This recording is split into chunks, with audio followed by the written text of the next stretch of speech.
I'll never get Chainsaw Man. No. It's because the chapters came out late this week again. What the fuck?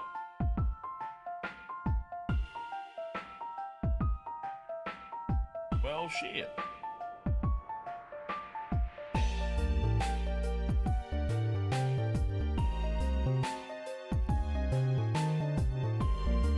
One Piece Kingdom and, well, Kingdom first, Kingdom now, JJK in 45, and then, obviously, clearly, One Piece at 5.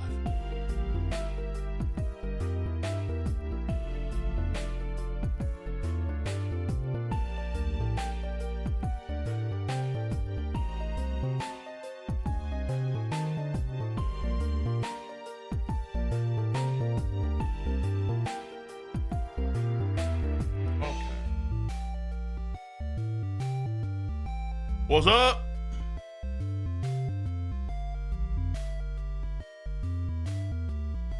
Let me get some ones in the chat real quick. Make sure we're all good to go. Let me get some ones in the chat. Ones in the chat. Ones in the chats.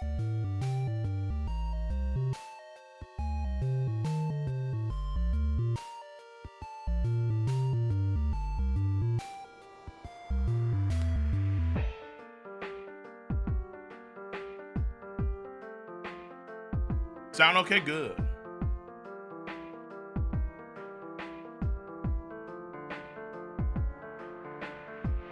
Bien.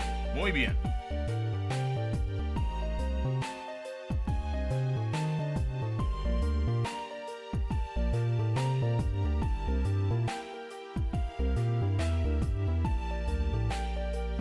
All right, the schedule. Well, to what you guys will know. I'll announce that shit on Discord and on Twitter as per usual. YouTube, you guys know the schedule. 3:30 for Kingdom Now. 4:15 for JJK. 5 for One Piece.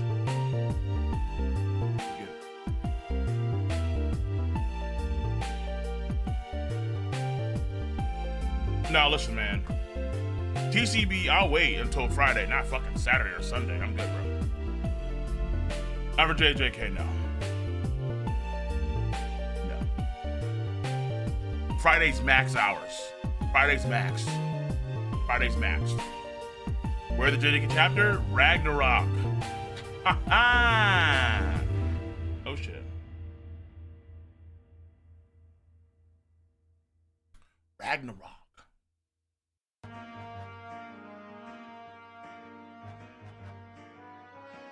Hold on, let me get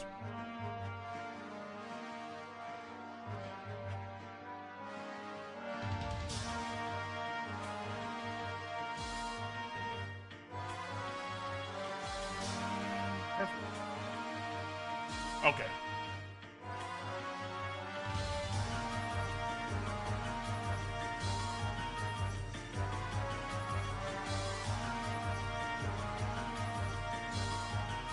Okay. The Brooklyn Nets schedule just came out. Preseason. Bucks and Nets is the first game on October 27th? Jesus.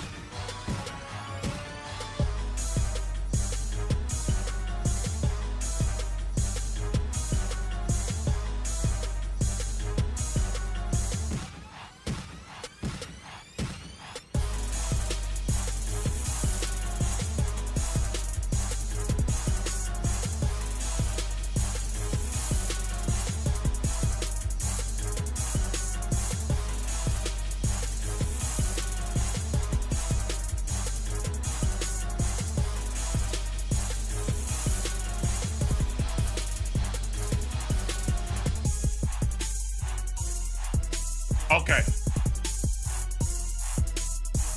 Kingdom time. Let me get into it.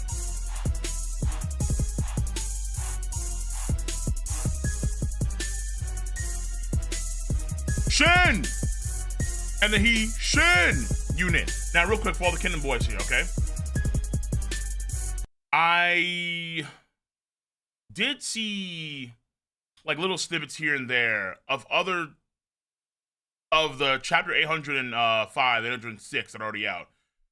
But the quality didn't look all that good compared to what I'm used to with Sense Scan. So to me, I was like, okay, hold on. If the quality ain't that good compared to what I'm usually used to, probably a better chance just to wait for Sense Scan to come out. Even though I really, really, really, really, really, really want to read these chapters, because Kingdom right now has been on an amazing run right now. It's been on a fucking, like, things are getting, like, it's Kingdom just maintains greatness. It just this is why it's a top 10 best-selling manga annually, even though the anime isn't necessarily that crazy. And they're gonna have more live-action movies come out. They just maintain greatness. However, I think I want to wait for better quality. So, yeah. Manga Day escalations group is taking their time. Oh my god, try, right? Yeah. And I went till Friday. I had to push back Chainsaw Man, because I'm gonna get the Chainsaw Man earlier next week, like let's say on Monday or Tuesday. Which normally I don't stream on those days, but I'm just gonna say fuck it, because I don't know when they're gonna come out exactly on Fridays or on Thursdays. So I'll probably just do 2 days for Manga Day if I need to. I may go back to the old method and just have individual streams per chapter, potentially. But we'll see. We'll see. Because I'd rather not. I'd much rather not. Either way, let me get to this. It's time. Jin! And the He Shin Yune. Back at it again with Kingdom aka Wingdom. Now, once again, Scan Stands needs translators and cleaners. So if you don't know. Translators and cleaners. Okay. So,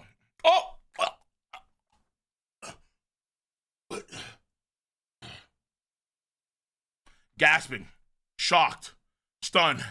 My hands are shaking. Oh, what's going on here? Rishi? Slide that motherfucker in slowly. At long last. Oh my fucking god, dude! Yeah! Oh shit. What is this? Citizens from every corner of the land are gathered here. The fan register, wow, dude, they actually did it. They actually marked down they actually marked down, for the most part, every person in Quinn. Okay. We have a full census now. We have a full paradigm people. Down to every last man, woman, and child. Good shit. All right. The fan register for every citizen of the kingdom of Quinn was completed. Chancellor Rishi-sama. Guy's throwing up. Bro, this man slid in the last fucking roll, and this guy started throwing up. These two passed out. Crazy. So dramatic. But I love it. I love this shit. Here we go. In the 16th year of Aisei's reign, the ages of all males were recorded for the first time from the records of the Grand Historian Annals of the First Emperor. Good shit. The first pillar has been erected splendidly. Mind you, some of these officials actually got killed. They got decapitated for just going into certain parts of Quinn that normally, were cut off and blocked up. They said, fuck it. They even went there. Some of these guys got decapitated, bro. They had friends and decapitation. Just to take down a name and know what age they were. They even sent goods and gold, and they still got killed. It was crazy. This man caught twerking. Appreciate you for the tier 1 sub, my G. Appreciate you. Okay, so in the 16th year of Aisei's reign, the ages of all males were recorded for the first time from the records of the Grand Historian Annals of the First Emperor. The first pillar first emperor, as in like, my man, has been erected splendidly. It is thanks to the tireless work of Shogun-kun, Rishi, and the others. The officials suffered more losses and fatigue than had imagined. Yes, a lot of losses. But the accuracy of the fan registry they established also exceeded our expectations.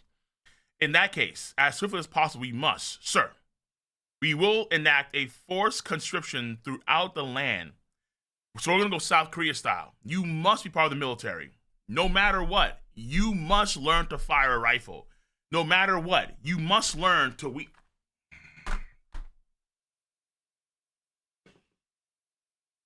No matter what, you must learn how to wield a sword. for the honor of Quinn and the future of China. Yeah. Okay. Time is now. Time is now. Sir, we will enact a forced conscription throughout the land and begin forming armies with this newly arisen military power. That is to say, we will erect the second pillar. Without a moment's delay, we will start to work on the third pillar. Yes. I fear this may truly be our final opportunity. I will take caution and put everything I have into carrying this out. We thought we had lost our path, but you devised a strategy to avoid that fate and save us. For that, you have my deepest gratitude. Even this is the fucking emperor, bro.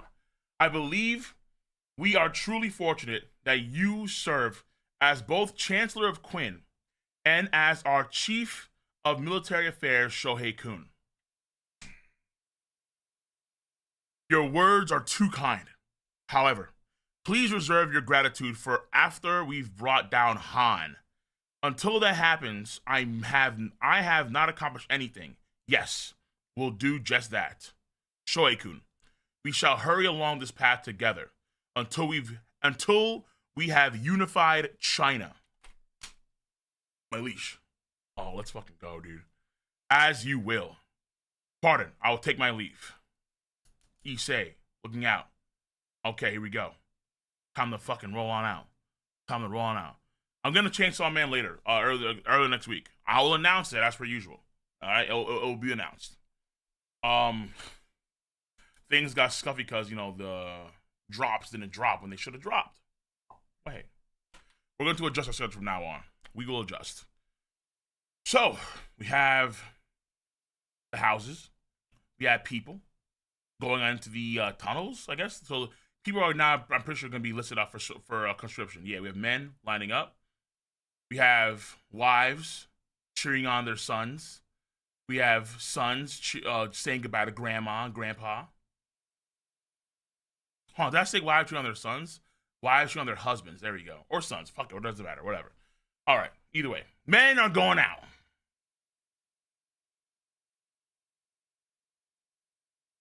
Mountains. We have more mountain tribe dudes.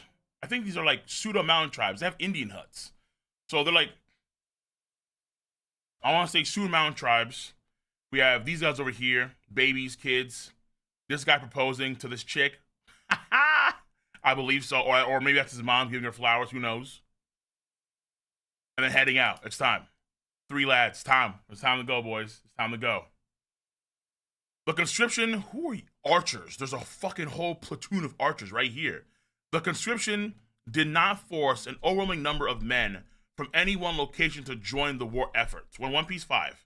Rather, it was conducted evenly across the entire kingdom with a fixed percentage of men being made to join based on the local population. At first, that's a lot of motherfuckers, bro. God damn. At first, it gave the illusion of being a paltry number of souls. That's paltry? Nah, bro. However, as the various groups began joining together and proceeding forward, they came to realize bit by bit, and the guys are climbing. Oh shit, what the fuck is going on? Nigga, what the fuck?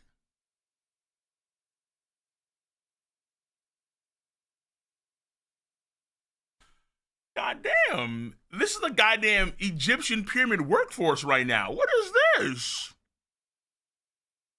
These are the boys signing up to meet the ancient aliens. What is this? God damn. Oh my goodness. Oh shit. Looking like Anime Expo right after the freaking pandemic. Just nerds lining up. And it's hot as fuck. And niggas don't take showers for some fucking reason. Y'all smell. Take showers, lads. Wear deodorant, please. I'm begging you guys. The army raised inside the kingdom of Quinn this time was not merely in the tens of thousands, but a truly massive army. This is just the shock. Well, there are so many cats. Holy shit. News of Quinn's strange new fighting force began making its way to various kingdoms, where their officials became worked up at the sudden and unbelievable event. That is crazy, yo. So now everyone across the bend, every kingdom, hold on. Okay, I thought that actually, I'm kind of surprised because I actually figured that other countries would have known in advance beforehand because they'd have spies embedded into Kanton. So they would have had spies in advance tell them that Quinn was going to amass, they were going to do this conscription thing, and they're going to have a lot of people gathered from each of these regions. Does Cole know? Yeah, no, it is out, by the way, Savage. It is out. Just it's on TCB. It's on Ragnarok. See, this is one thing that's a little bit annoying too. Because people don't know about TCB scans. Fair enough. They're the most popular ones. Fair enough. But there's other players in the game. News of Quinn's strange new fighting force began making its way to various kingdoms. You know what? Part of me is like, fuck it. I should have got two of the official. Part of me is like, fuck it. Just make Sunday the day. Go back to the officials. All right? Get back in the good graces of Viz. I think I should do that again. Because there's too much confusion. Where their officials became worked up at the sudden and unbelievable event. Zhao on northern Zhao Hongo. Report. The soldiers raised up the lands of Quinn. In northern regions, they have amassed 80,000 troops. 80,000 troops. What the fuck?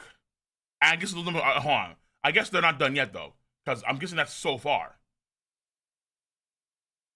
In the northern regions, in the northern regions of Quinn, they've amassed, I think so. They've amassed 80,000 troops and are heading for Atsuyo.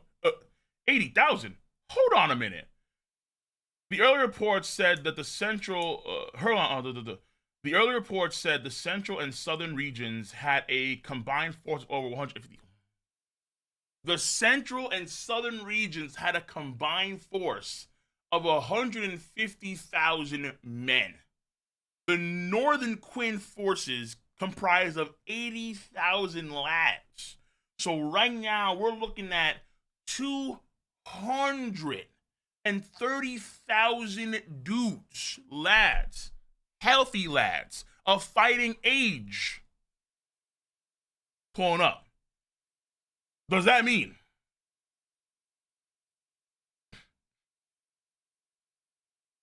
that Quinn has managed to raise? Wait, what the fuck?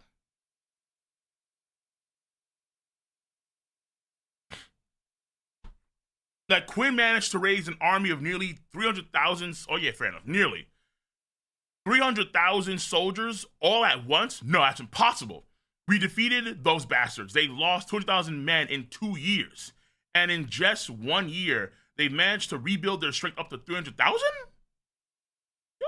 Oh, Reboku.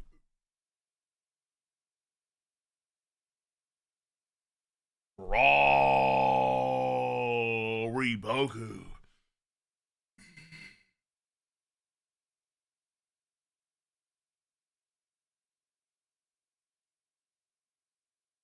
Wallahi. Oh, yeah, of course we sweat scaling, bro. Yeah. For Reboku, absolutely, bro. Absolutely. We always be sweat scaling Reboku. Reboku sweats, that's a big deal. That's a big fucking deal.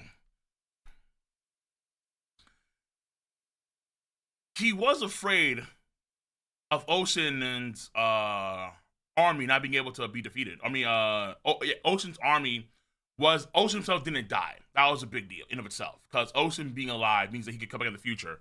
And Ocean, remember that Ocean, I think it was last chapter or two chapters ago. Ocean was hella confident. Ocean was extremely confident that he could next time beat Reboku, now that he's known all of his tricks per se. But I have my doubts. Quinn had Quinn managed to raise an army of nearly 300,000 soldiers all at once? No, it's impossible.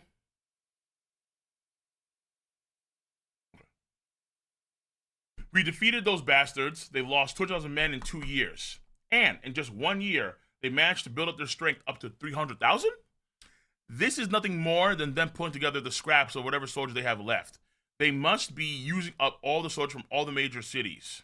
They must be using up. They must be using up all the soldiers from all of their major cities. You're thinking. Chu, capital city A. Urgent report.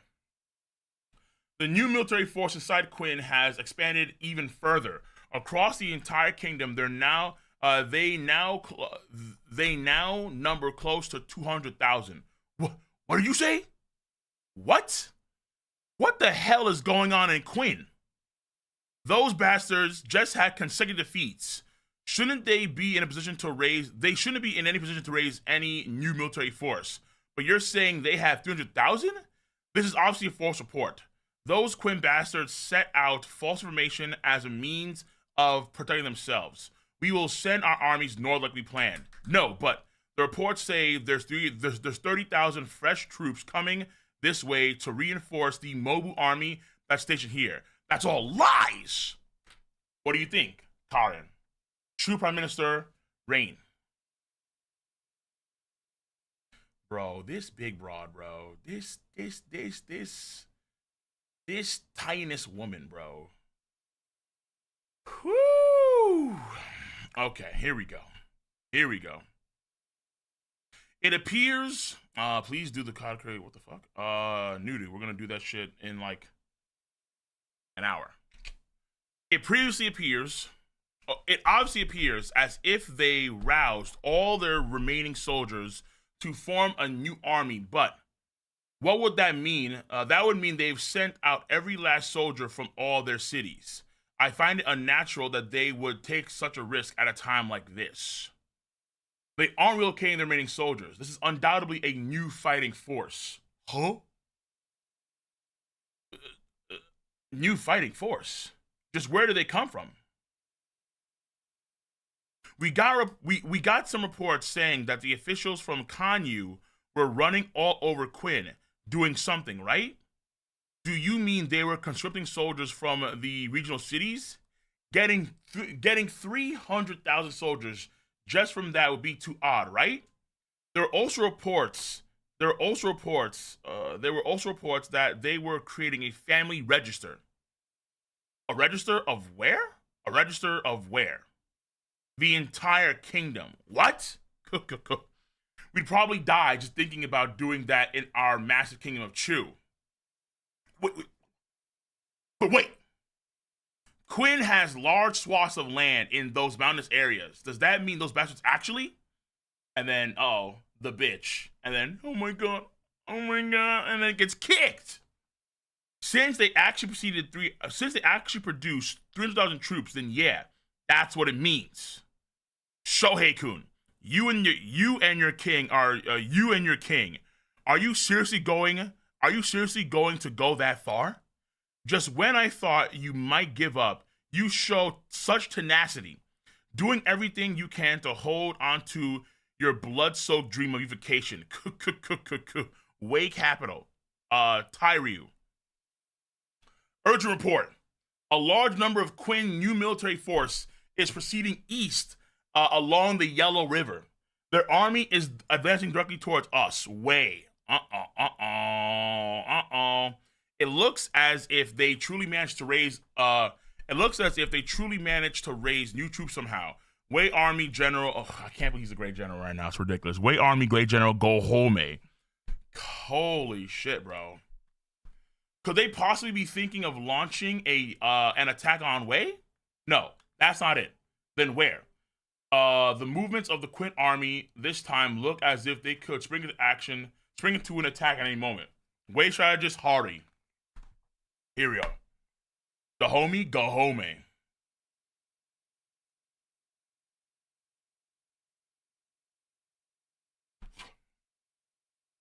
Urgent report from Rakushi. Rakushi? That fortress along the Yellow River? Is it the Quinn Navy? Huh? Sir. What is this? According to the reports from the spies around Rakushi, ships from Quinn are assembling in the banks of the Yellow River. The report states that there are enough ships to carry as many as tens of thousands of men. What? They intend to cross to our side of the river. Seems that way. Home, king of Wei, Kaibin. Home, looking, pondering. They are obviously not foolish enough to. Okay, they are obviously not foolish enough to suddenly innate an attack on Wei. Their target is Han. Okay, he caught on. I mean, listen, he's not some fucking bitch. Oh. When it comes to strategy, Go Home is still one of the best. I will admit that, obviously. Even though he's been duped time and time again. Time again. No, One Piece. Hold on, let me just. Okay.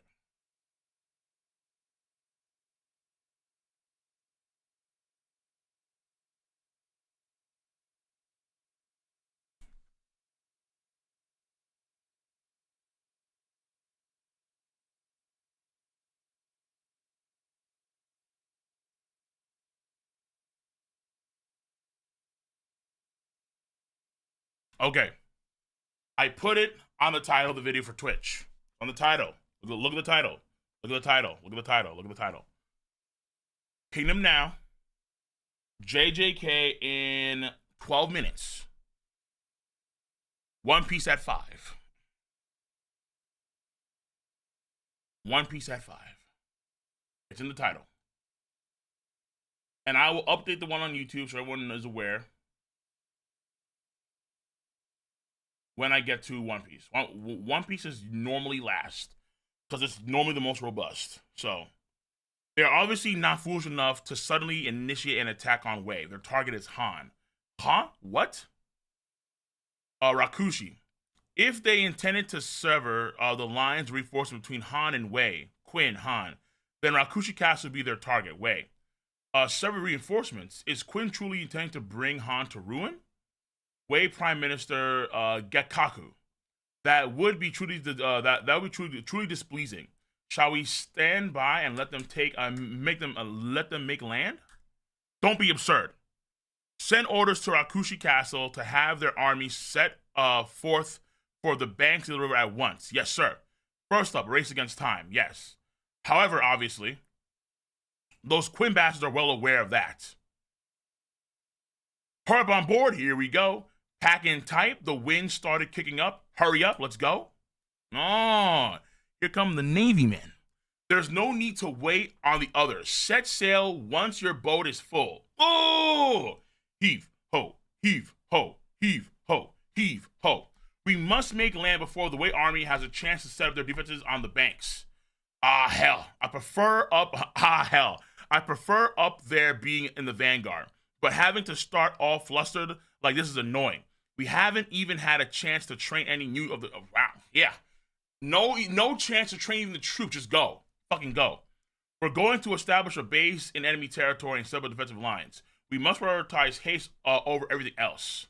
Oh shit, dude. Oh no. Oh, is the one.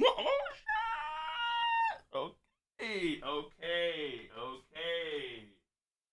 The newly fortified Gakuka.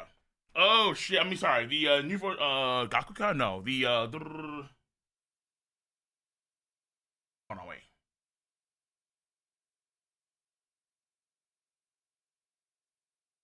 Fuck. I forgot their arm. I forgot their army's name. Okay. In addition to Gohome, Wei's also got the Fire Dragon Gaimo. Yeah, the Fire Dragon Gaimo. True. I don't really think about it before, but did we draw a short straw? At least the boat's fun. Hey, there's a limit to how well we can stop them with just 50,000 men. Yeah, and also too, again, a lot of their men are not even trained. The Gyokuho, yeah, there you go. The Gyokuho, correct the mundo. It will depend on how the Wei army moves. Don't say foolish things. Yo, okay, the Gyokuho. Here we go. Look at fucking. Oh, look at my nigga own. We have no limits. The enemy can come with however many hundreds of thousands of soldiers they like, but the Gyokuho will beat them back, all of them. You heard the man. Yes, sir. All right. The general's ship is setting sail. Ooh, he needs a bigger ship though. Oh, how big are these ships? Okay, they're like decent size. Hey, Geek, appreciate for the 32 months. Getting some cold cuts. Good shit, bro. Good shit. Well, we just finished Kingdom. Okay, we just finished Kingdom. Good shit. Good shit. I'm surprised. Hold on, let me see here.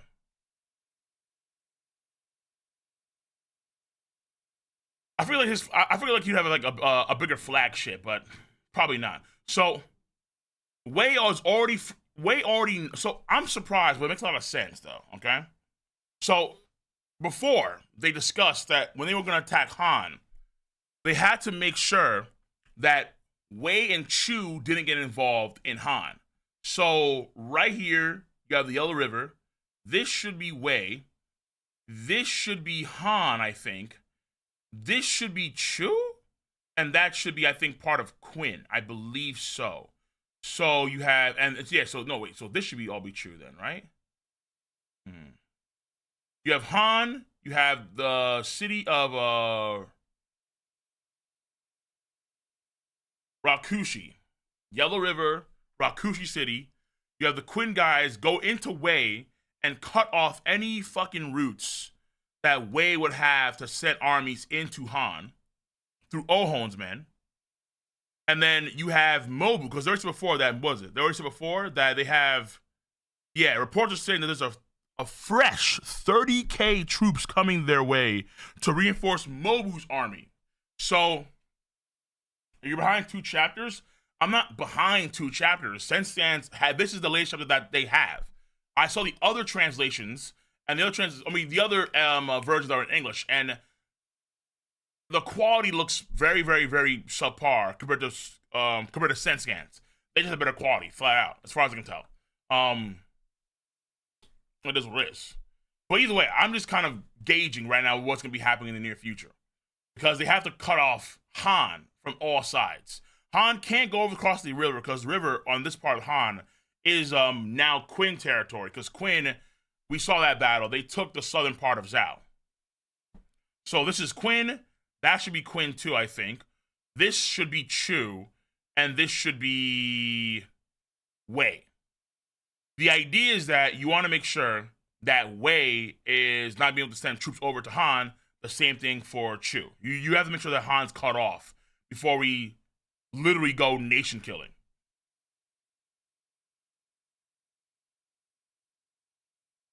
And also, obviously, given the history that they have with the Wei army, after Earl Shi and the Wei Fire Dragons, yeah, it's fitting that in some sense you're gonna have Ohon and the boys be the ones to initiate and take out that city, or at least occupy the city, Rakushi. I don't know if they actually will, like I don't know if they're gonna actually stay there, but Wei has to focus on Rakushi and not Han, even though Han is gonna be on the brink of destruction, because Quinn making their move here. Chu would scare me the most. It's enormous. Not necessarily. Just because they're big doesn't mean that they actually can mobilize the same way that Quinn has. Like, that's why you had Karen say before that if we try to do this shit, we die in the process. Because it's so big, there's a good chance here that they're unable to amass all the men in the region the same way that Quinn can. Because Quinn has clearly the right king for it. I don't know if Karen and this other dude, I forgot his name, Rain. I don't know if they actually have the ability to, or Reen. I don't think they have the Ryan. Let's call him Ryan. Yeah, Ryan. I don't think they have the ability to actually mobilize all the armies of Chu at this point in time in that way. But Quinn, they can do it. They have the right mindset. They have the man. They have the officials, the officials that actually could do that. And then keep in mind that by the time, here's my guess here, by the time we do have Quinn fight against Chu, Quinn is going to have other allies at the disposal. Quinn is going to have probably men from Han, men from Zhao even, men from Wei, men from Key's going to help them as well, because Key has an alliance with Quinn. So by then, I don't think they're going to be as scary as you think they are. I mean, right now the scariest threat to Quinn is Zhao. But they already said that too at some point. They said that their biggest threat to unification of China would be Zhao. And they've proven that time and time again, because this fucking...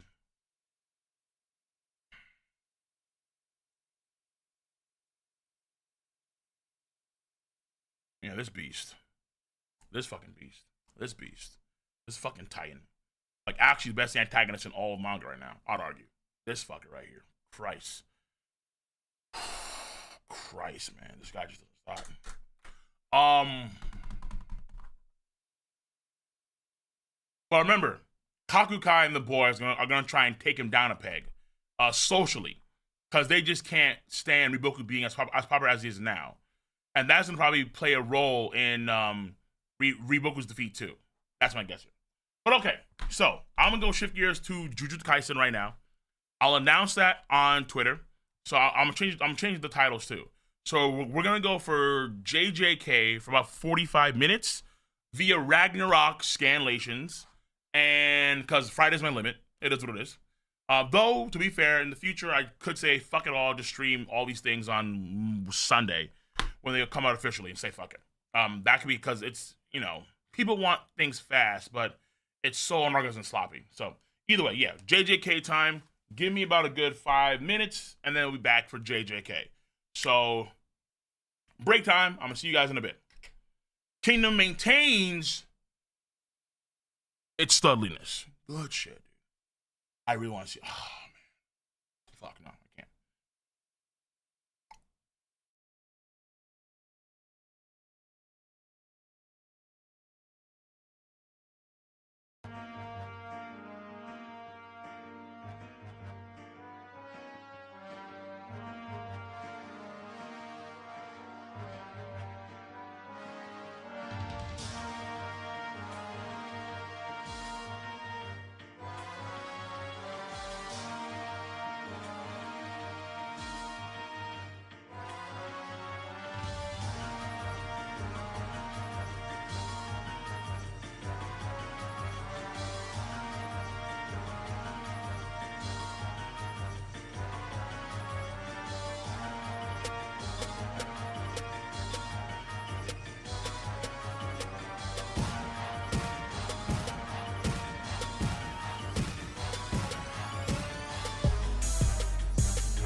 Jujutsu Kaisen time, ladies and gentlemen, on Ragnarok Scalations.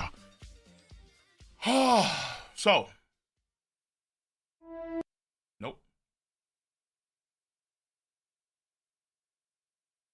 Chainsaw Man.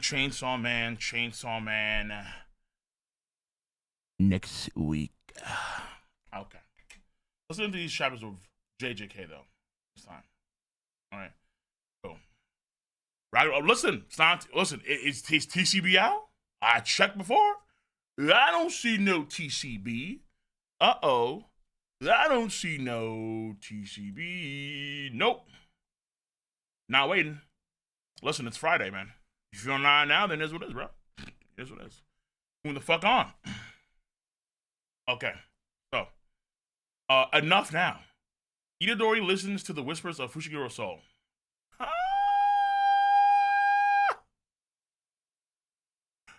I'm a bitch. I'm a scrub.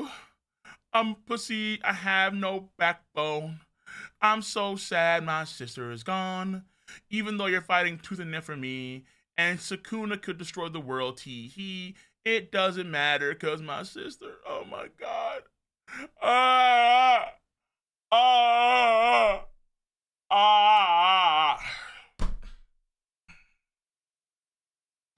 god. What a...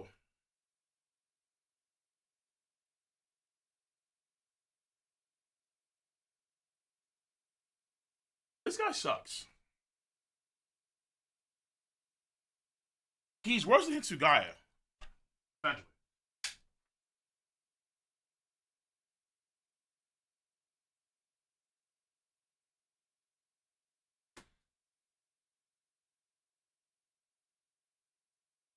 Okay. No. Alright, the chat's gonna be moving hella slow. It doesn't matter to me right now. We'll put Subway mode on for One Piece. I don't care right now for Subway mode for JJK. Doesn't matter. We're fine. I appreciate it though. I appreciate you. I do. Alright. But fuck it, doesn't matter. Enough now, Itadori, because listen, people don't even know the fucking chapter is out. They don't even know it's out. So, what can I do? Itadori listened to the whispers of Fushigiro's soul.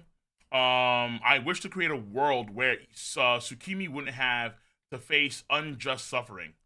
Even if I fail to make it, at the very least, as long as I'm around, I wanted to sustain such a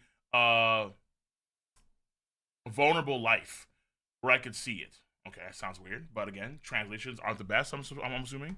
Inhuman Mangyo... Okay, whatever. Part 37, this fucking arc, this goddamn gauntlet. Okay. Eating the meals I prepared out of habit.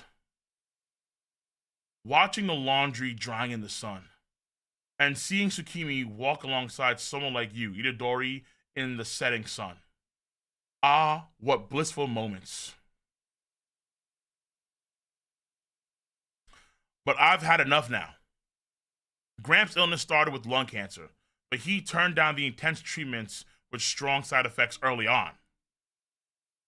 Since I'm physically strong, I didn't really connect with the notion of rejecting such treatments, or the concept of euthanasia that I occasionally heard about.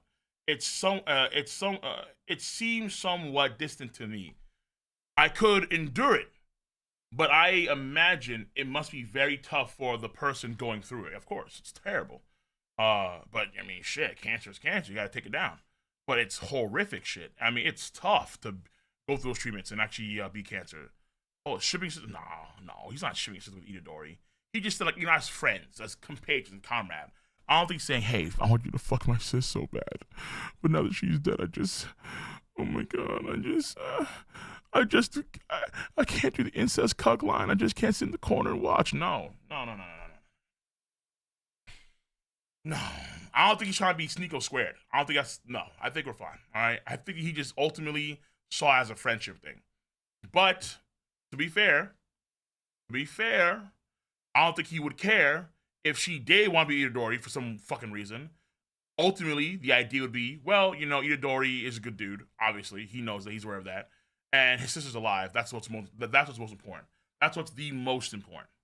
Gramps' illness started with lung cancer, but he turned down the intense treatment with strong side effects early on. Right.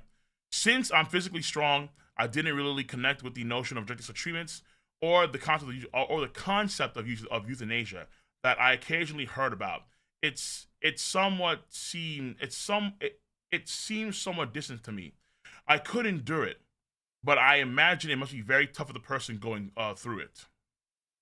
However, after arriving at the Jujutsu High and going through many terrible experiences, thinking about the possibility of this going on endlessly, I've started to understand and empathize with the decisions made by people who encounter unavoidable realities like Grandpa. For that reason, I can't tell you to continue. For that reason, I can't tell you to continue living Fushiguro.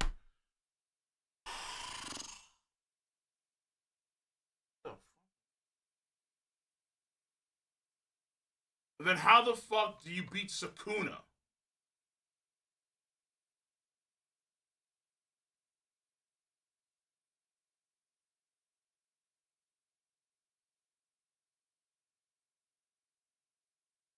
He wants him to die.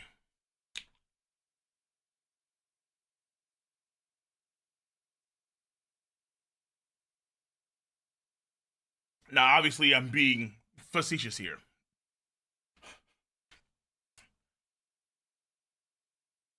When you're faced with unavoidable pain,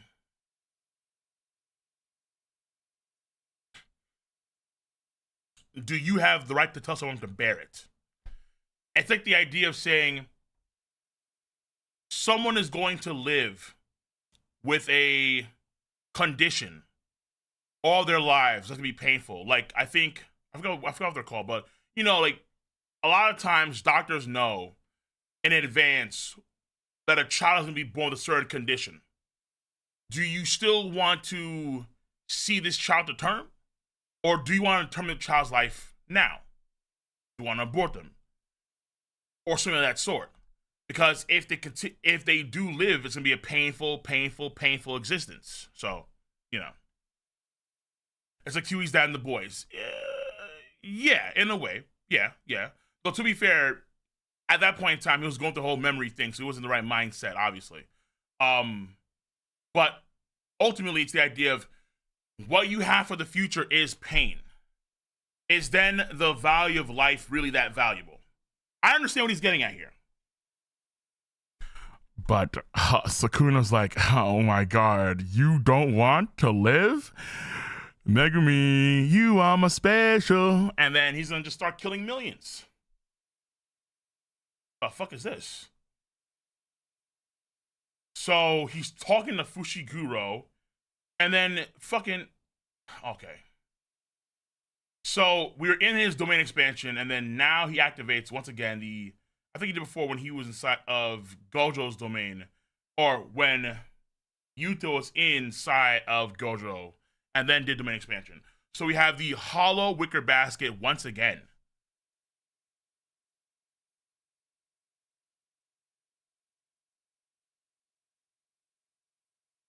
Bro, what happened though? Hold on. So last chapter, Yuji really felt like he was going to kill this dude.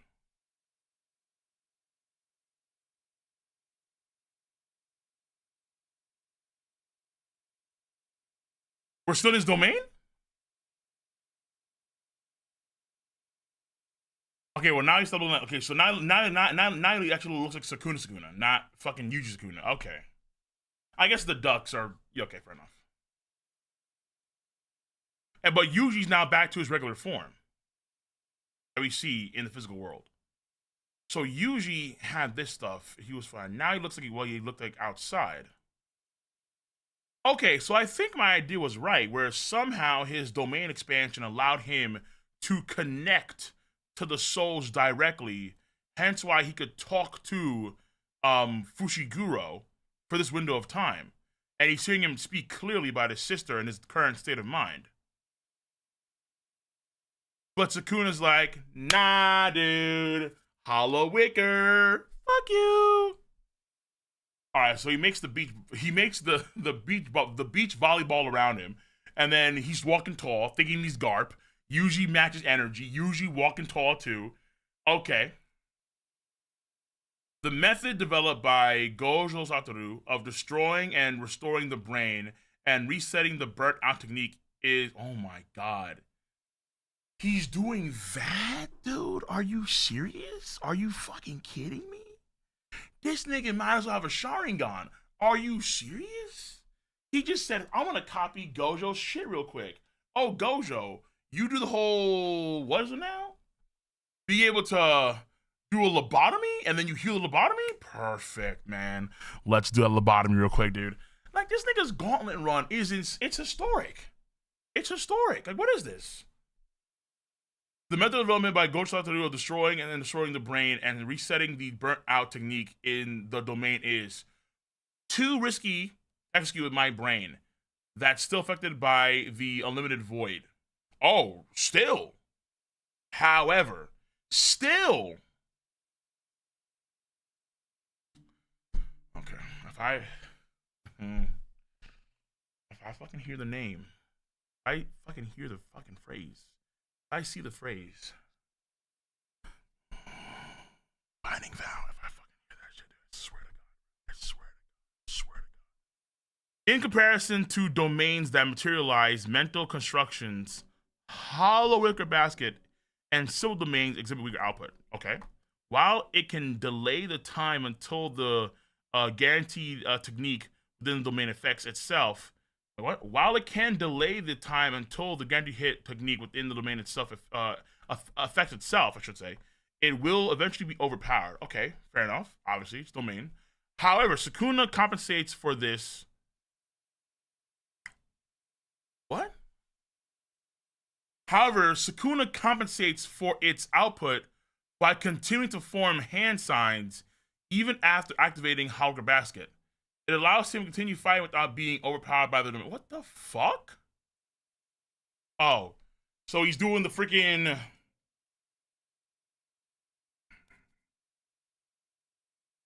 He's doing like hand styles, hand signs, and he has forearms too, right? Yeah.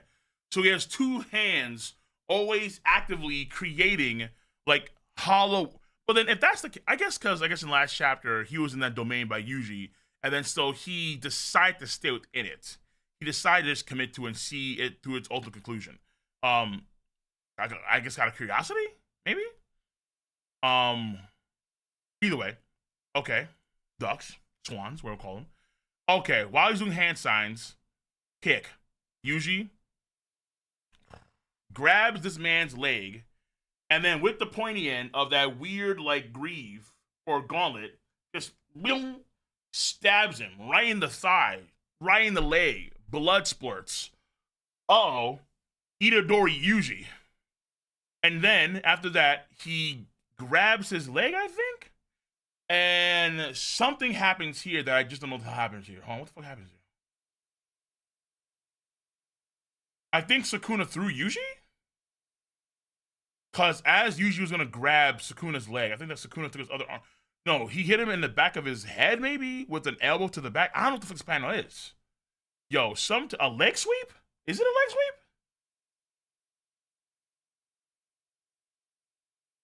Okay, I don't know what Sukuna did. Sometimes it's confusing. I don't know what the fuck Sukuna did. I have no idea. But he did something. And then Yuji was thrown off Sukuna. So he got hit in some way, or thrown in some way. And then Yuji now, crazy angle. That's Sukuna. Sukuna went for some sort of punch or attack on Yuji. Yuji has to block that with his arm. Sukuna coming in for another haymaker. Sukuna just muffs the shit out. Bro, how the fuck, yo, dude? I thought we had Yuji on the up and up last chapter. And Sukuna just said, nah, nigga, nah. Ichi ni, tori san, chi, su, sui, ui, uchi. And he's doing this shit while just beating the fuck out of him, man. I thought we moved on up. Cause we're moving on up. to the east side. No, apparently not. Yuji then gets deaded in his own domain as Sukuna continues his Hollow Basket bullshit. And then Yuji then goes flying. I'm surprised myself. And they both land on this side of the wall, bridge, maybe. Yuji skirts. I'm surprised at how furious I become when I'm looked down upon. For treating me with such contemptuous pity. Oh. I'm thrilled at the thought of making someone other than you make amends for this. I'm thrilled, bro. Okay, Yuji, blood, grit. But bro, you had the sauce. Oh, yo, damn. Nigga, it's like, you know what it feels like? It feels like Gon. It feels like Gon going into his tall hair form, using up all of like his years of Nen.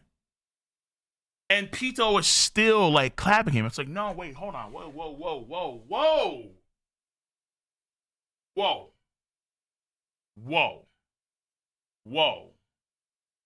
Nah.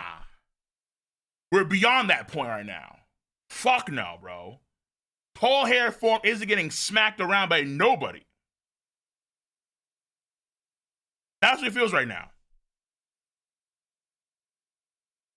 What the fuck? Huh? What's with that face? Nothing? It's just that. Hold on, give me a fucking second, dude. Okay.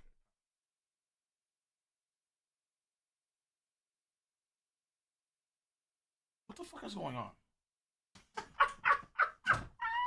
Okay.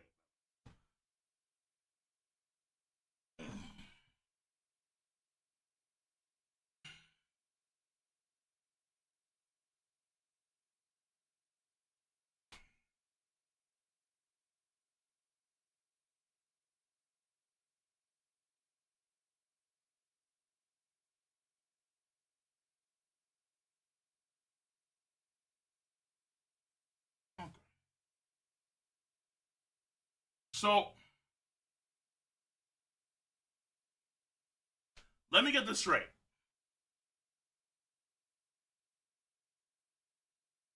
The reason why Yuji is getting his shit rocked in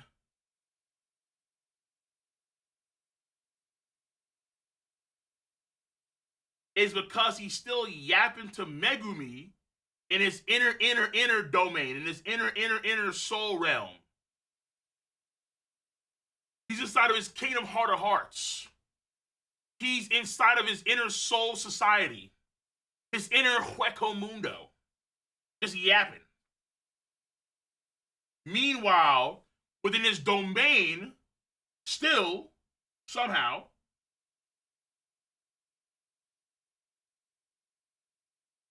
bro, Sukuna is trying to give this man the fraternity style treatment, and he's still talking to freaking Megumi.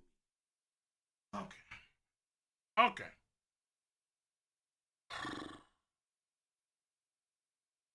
All right. I can't knock it. Right now, I think maybe allegedly. Huh? What's with that face? Nothing. It's just that it won't be as live without you, Fushiguro. Oh my god. Because Kugisaki's dead.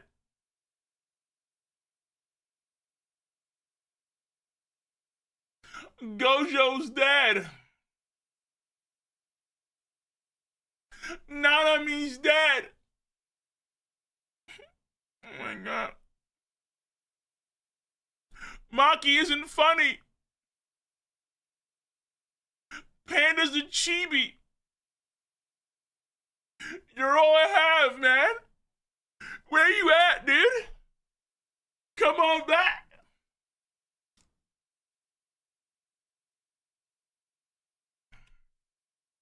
Bro, Gojo is dead. Gojo is dead. He ain't coming back with nothing. All right, I'm gonna see. Oh, Roy, no, he's done. He's done. He's done.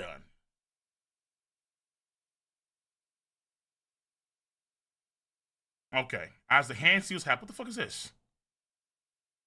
Sinking into the ground. Nani? With Mahoraga destroyed and my 10-shot technique rendered non-functional, this is Fushiko Megumi's.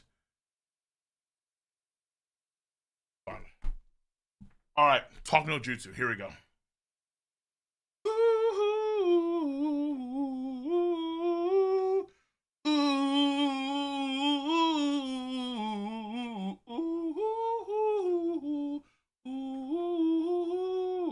All right. All right. Finally. Yab Kaisen is paying off. Yab Kaisen is paying off. Here we go. With Mahoraga destroyed and my 10-shot techniques rendered non-functional, this is Fushiko Megumi's did the soul that was sunk by Bath return to life due to that brass dismantle? Yes, sir. It's time for a 5-finger knuckle.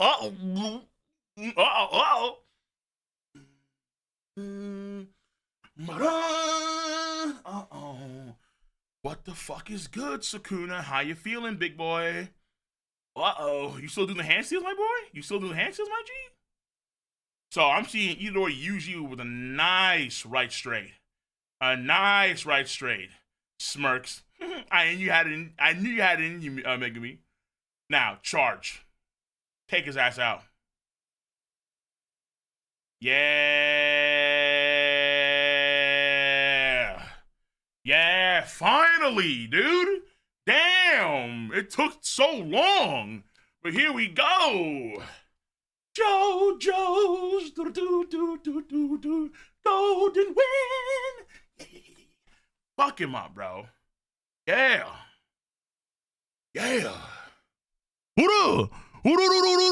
That's what I wanted to see, dude. Okay, now we're talking. Now we're getting somewhere. So Megumi gave him the opportunity, the window, to get the smackdown in. Good. Fuck this guy up. Because, listen, hold on. Let me just say something, right? Sukuna's crazy. Sukuna is, like, commendable. But there can't be more than this. Meaning, I don't want to have the main character lose for the 19th time. Okay? Like, even Luffy gets like 4 or 5 losses max to the main villain. And then he gets the W. It's like, nigga, I want to hear during the Gatling, during the Aura Josuke style, Sukuna thought of a method to try and counter Fushi Megumi's soul. In the process, he made a binding vow with Fuga to operate on a soul level, creating a heat barrier separating the two souls, allowing him, like, no, shut the fuck up. Just shut the fuck up, bro. No.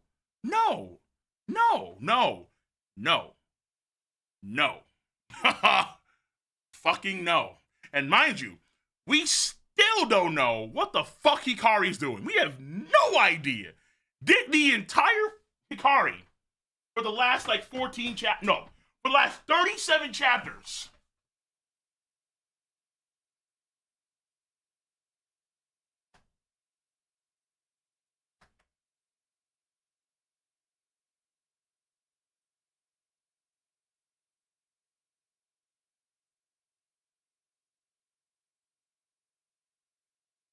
This nigga pops his head in once every 30 chapters while he's in the middle of a fucking battle. Like, bro, Hikari versus Urame might be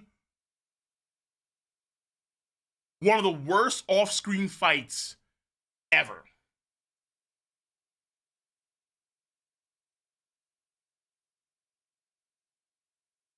It's up there, man. It's fucking up there. And I thought One Piece had off-screen problems. I mean, shit. Like, this makes what happened in Eke with the Seraphim look tame. Or Blackbeard in Law. Or a kind of, but that was a time skip though. That's fine. Doesn't necessarily matter. But it's like, this shit looks tame. It makes... Fuck. Who was off-screen fighting Bleach? Like a bad off-screen.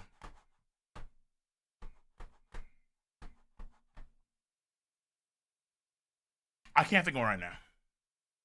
Well, no. I won't say anything because that's gonna probably be spoiled. Okay. All right. Either way, Royal Guards.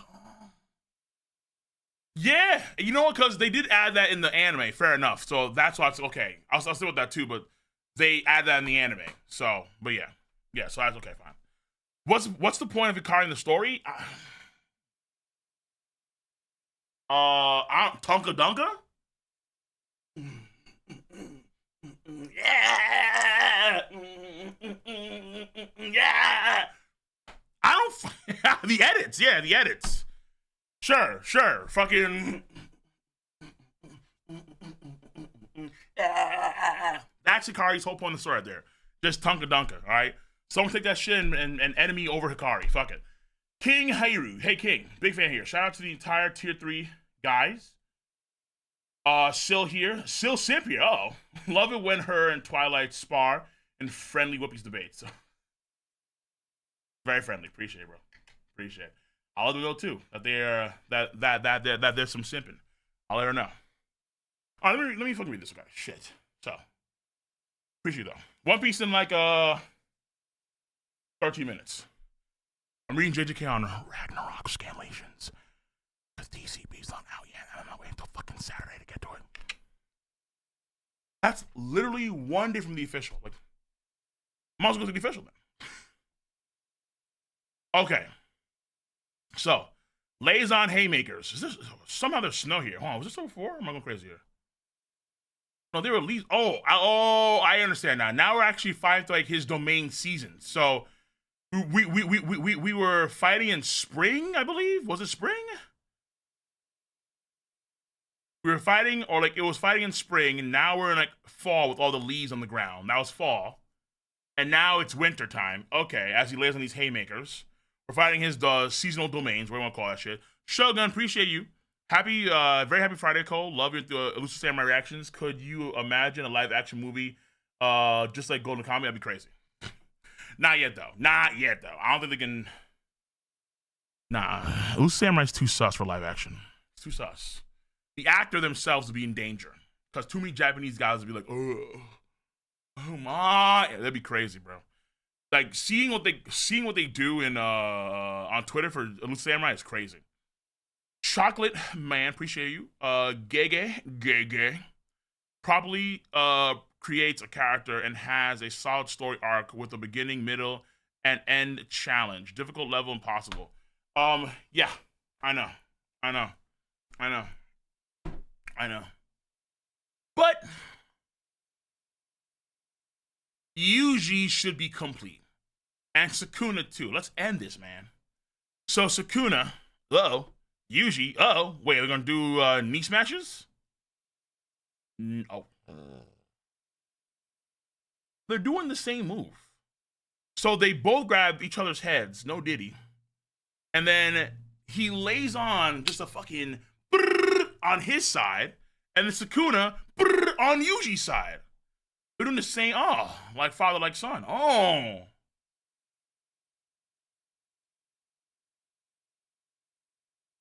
I was gonna say then their fists cross, but no. I think Yuji won that one, because Sukuna's like, oh shit. Sukuna, eyes going dark. Oh shit, fuck. And then Hollow Wicker, what? The Hollow Wicker has broken through. Yuji's like, fuck that shit, dude. As expected, the brat's blows have effects that cannot be countered by wrist techniques. The Hollow Basket is falling apart. Good.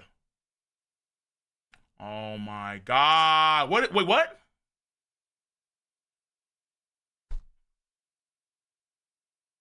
Yuji's his gauntlets.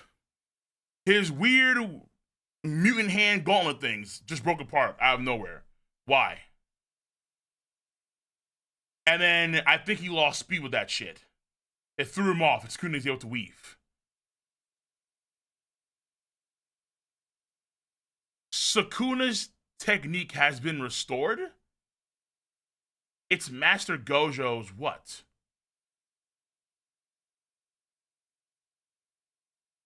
Okay. His resetting the burnt out technique. Oh my god, this nigga just doesn't stop, bro. Where are the refs? Where are the refs, bro? Where are the refs? Where are the refs, man? Yo. Damn. Hey, Megumi, we need some more shadow bullshit real quick.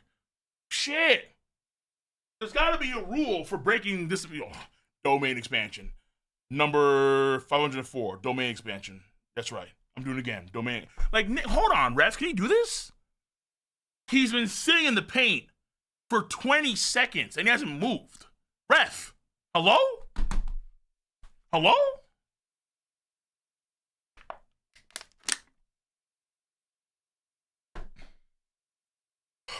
Okay. Here we go again. Sukuna about to do some weird shit. Domain. Hey, this only gets negated if Kugisaki Nobara comes out of nowhere and then just does hammer time.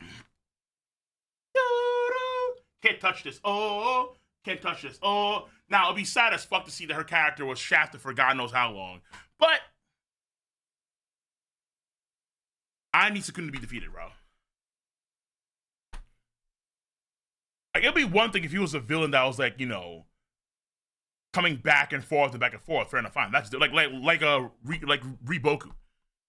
This guy's gone through a gauntlet. There's no way he's winning this gauntlet, man. There's no shot he's winning this gauntlet. That's ridiculous. That's like, what the fuck? Domain expansion. What the fuck is this? I'm seeing. Did he lose a finger or two? What happened here? Hold on. Or hold on. Did he already did at some point? I forget. No.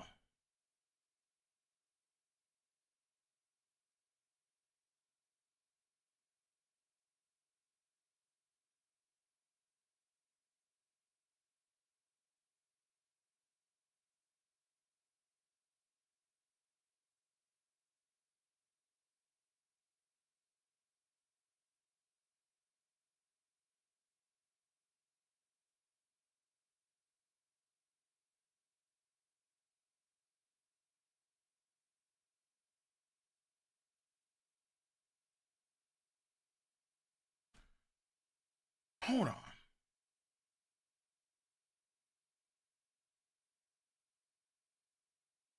I thought that the finger that was hidden inside of Yuji's soul went to Megumi the moment Sukuna transferred bodies. What's with this finger? You tell me, Gege. Next time, the climax of the Shinjuku Showdown, featuring cover and opening color page. Yuji probably lied? Wait, hold on. Wait. No. Because I was saying for the fucking longest time that what everyone's saying was an assumption, but I believed you guys because you made a convincing argument that he would take the finger that was inside of Yuji's soul when he transferred over body to Megumi. But now all of a sudden, there's a fucking finger that's like just chilling with these goddamn ninja threads, and it has like Shikamaru like explosion tags all over the place. Hold on, what? So you were missing fingers? Like, yeah, you were. I suppose that's why there's a focus on that. Like, where's your finger? What? Hold on. Hold the fuck on. Hold on. No. Hold on. Sukuna last chapter start. I can't use the technique Gojo made for restoring cursed techniques. It's too risky. Sukuna after Yuji lands a punch. Fuck it, I'm doing it anyways. Yeah, it's a bro.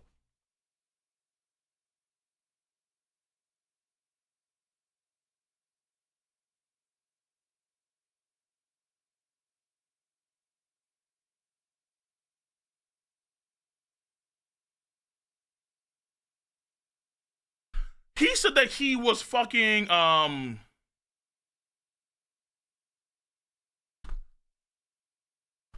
Rika ate a finger. Wait, time out. Niggas, Rika.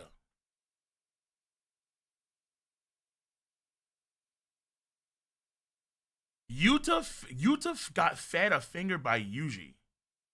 Okay? And? Where the fuck? Aren't we still in Yuji's domain? Called Yuji tricked Sukuna by that?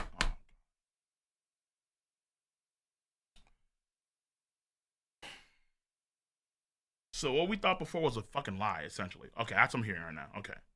That's what I'm hearing right now. What we thought before was a fucking lie. Okay.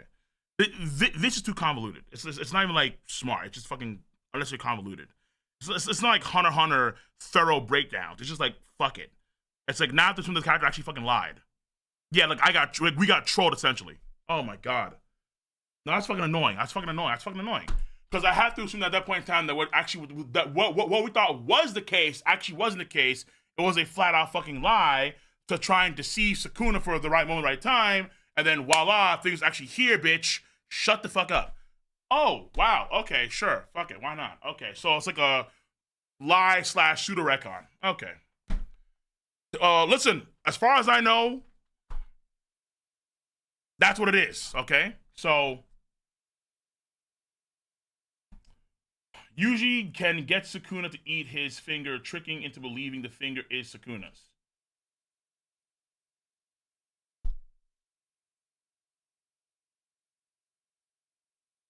He lied and yes, they're in his domain. Okay, yeah. No, okay, yeah. So it's in his domain. Yeah, okay. So yeah, he lied. He lied and it's in his domain. Okay, I don't like that. Fuck it. I think that's stupid. I don't like that. That's annoying as fuck. I think it's cheap. And I remember too, because I was saying that someone was off with the fingers. I remember saying that shit back then. And you guys said I was wrong. Y'all said that he has every fucking finger. I remember you guys said that specifically. All of you niggas said that this guy has every fucking finger guaranteed. And then I said, wait, it doesn't make any sense. And then now I'm seeing this shit. I'm like, what the fuck? So I believed you guys beforehand, and now I'm minus 1,000 IQ, even though there's another finger right here. Fucking Christ. Nah. Because all of you niggas said this shit. All of you. He has every finger guaranteed. Because the other finger doesn't matter because he had a freaking, because the body replaced a finger entirely, his actual main body. And then Yuta had that shit. Oh, no. It's here, though. I'm like, get the fuck out of here. Like, what the fuck is this? Like, come on, bro. Okay. Cole, it's not certain if that's Sukuna's finger. Yuji may have done some soul-splitting stuff himself since he's missing finger. You know what? Okay. Abyss Leviathan may have saved you guys. If that's not his finger, and that's some Yuji own unique shit, because he's Sukuna's, like, image soul thing, bet. Fair enough. We'll see. So, Abyss Leviathan, you may have a point. You may that could be a solid point. That could be a solid ass point. Normally you do some dumb shit with the fucking Rob Lucci glaze, but that could be a solid ass point for real. Why would you trust JJK fans to throw? Because I had an argument for like fucking 30 minutes with the JJK fans about my reading comprehension if it was wrong or right, and then now I'm seeing a fucking finger and I'm like doubting every JJK faithful in chat. Like honestly, I really am. But whatever. Here we go with the finger shit again. Yujo lost 2 fingers. One from Sukuna taking Megumi, and the second unknown. Wasn't that Rika? Sukuna assumed Yuta used his forefinger for Rika to use his CT. So Sukuna assumed that was the case. Looks like Yuji fed Rika his finger to give Rika shrine. Okay. Looks like Yuji fed Rika his finger. Wait, hold on. You mean in reverse? Wait, looks like, hold on. No. We're in, you mean, oh, fuck. No. Yuji, yeah, I'm sorry, I forgot. Looks like Yuji fed Rika his finger to give Rika shrine. Yeah, okay. It's Cole's finger. Ooh. Okay, no Diddy. But it's hold on. So we have to assume that Sukuna made the assumption, but it wasn't confirmed. Oh, King, no, you're being so stupid, man. Nah, King, you don't understand, King. Nah, dude, he has every fucking finger, dude. Obviously, King, because in order for Yuta to have Sukuna's ability, he has to consume the finger, my dude. Damn, obviously, Anthony 19 fingers because the body's a 20 finger.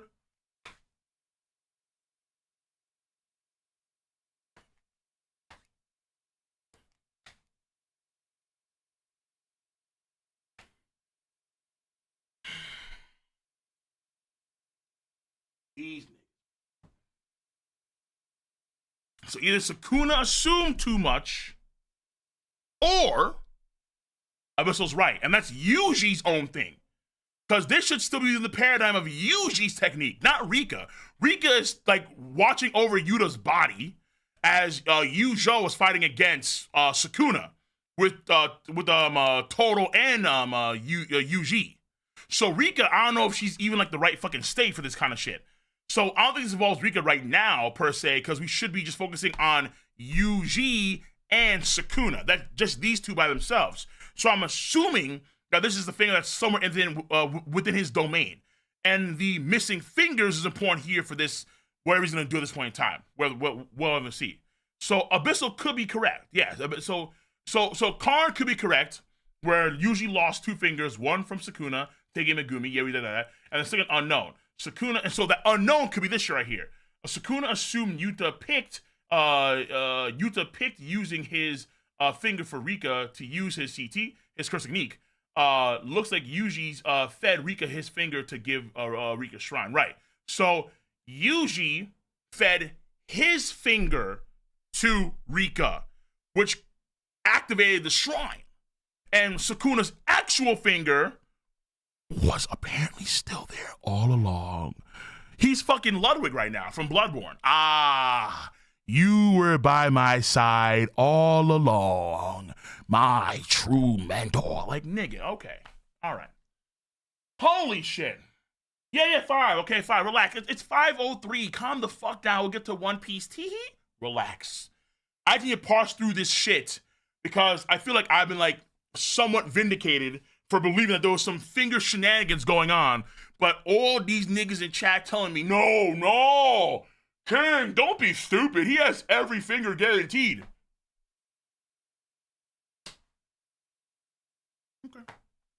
Okay. But it's still confusing and annoying as fuck. So, is that it? Yeah, okay. We'll come back to this next week. Hope there's no break. Hope there's no weird shit. It is the climax next week. It's the climax. So let's take a few minutes break and get right to One Piece, okay? We'll do our prayers, see some donations, what's going on, okay? Or you want some bullshit?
Let me get ones in the chat. Let's see who's here.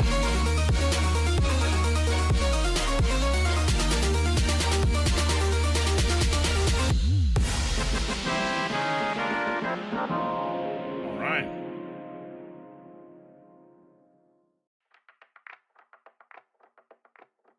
Chocolate, why would you trust JJK fans to know? Oh my god, bro. It's complicated. Let's put it that way. Okay? It's complicated, bro. Zawa, much off of the tier 1 for it's time for more gender peace. Also, the moon after Elbath. I hope so. Handsome Halo Chad. I don't know how last year people were hating on the Marines in this arc. They didn't accomplish their goals. Like, yeah, Kizaru got Nika Cole, you said Hopkins is a bad system because all the levels are too vacations or you get well, I won't get to it now, but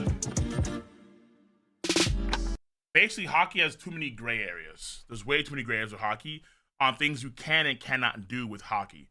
And also the application of it. Like, for example, we know there are people in the store that have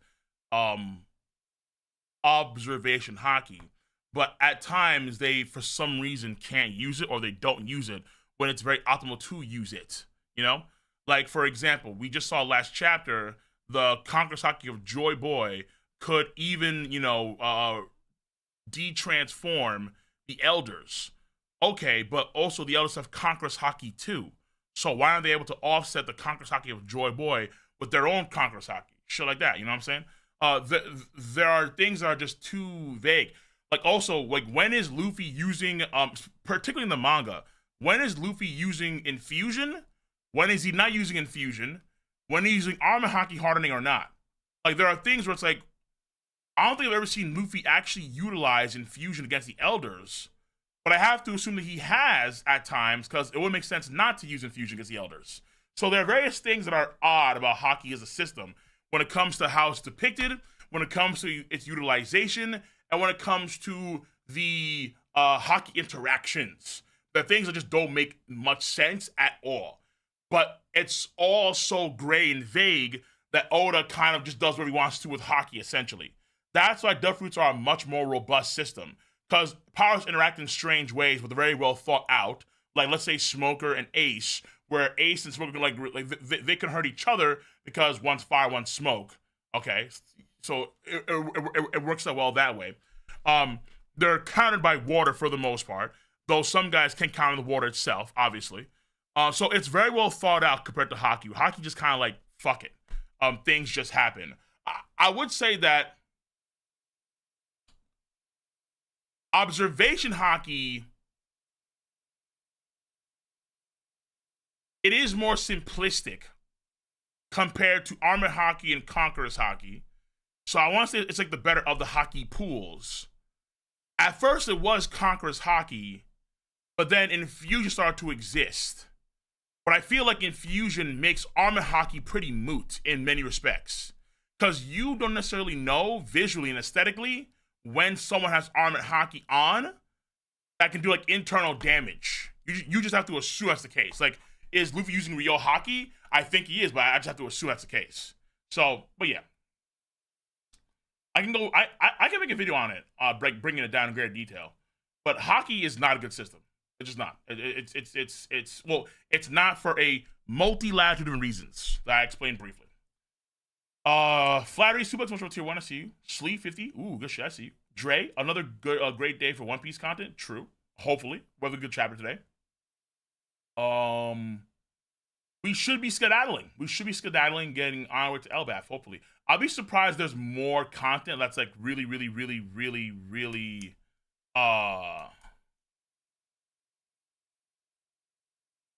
I'll be surprised if there's more after this, but I don't think so. Like, what else could there possibly be? I mean, we do have some Marines that are still active. We still have, like, the Crimson Chin, Doll, I think Bluegrass are still there. They may try and do something now, but I think it's too late for that.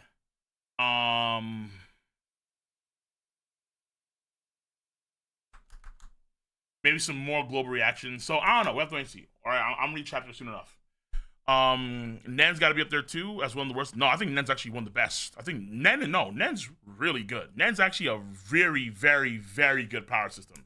It's actually one of the best in Shonen. It's actually the most laid out, the most concise, the most like adhered to rules and restrictions. Like Nen is up there as one of the best for damn sure. There's even like subsystems like Ren and Zetsu, and like they have layers within layers upon Nen that they can make all that where everything makes sense. Even like Hisoka, even the current stuff with the princes, everything actually lines up accordingly in Nen. I think Nen's great.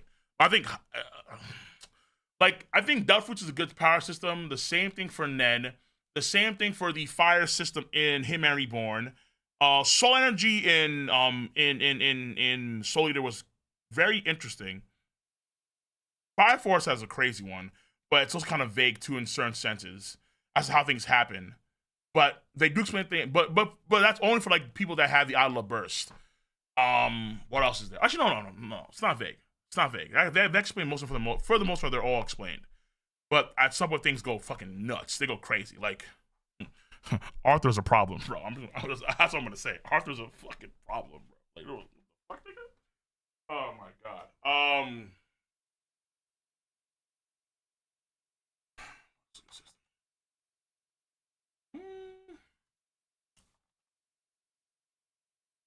But yeah.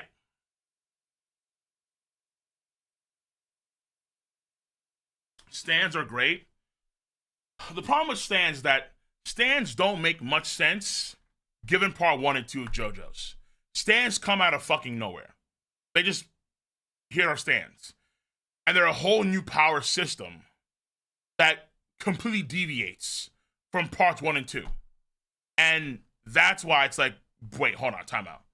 Like, I get it. Like, in themselves, they are pretty solid. But in the grand scheme of the story, they make no fucking sense. They make actually no sense.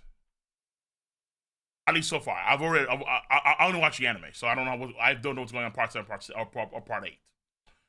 Okay, so we're good with all the chats. YouTube real quick.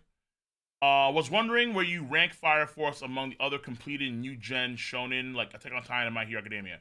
I have not finished My Hero Academia. I actually used to read it, but now I just watch it only, so I don't know what to tell you. I have a bias towards Fire Force, which I won't get to for people that actually haven't actually watched it yet.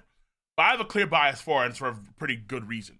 But I would say I like it a lot. I think it's up there as like one of the better ones for sure. I would say I enjoyed Fire Force's ending a lot more than I did Naruto ending. A lot more. In their totality, more than even Toriko too. But Toriko I think has like the perfect last 2 chapters, like fucking perfect. Like yes, that's what I wanted to see. But yeah. Do you think that Nobara could use resonance on?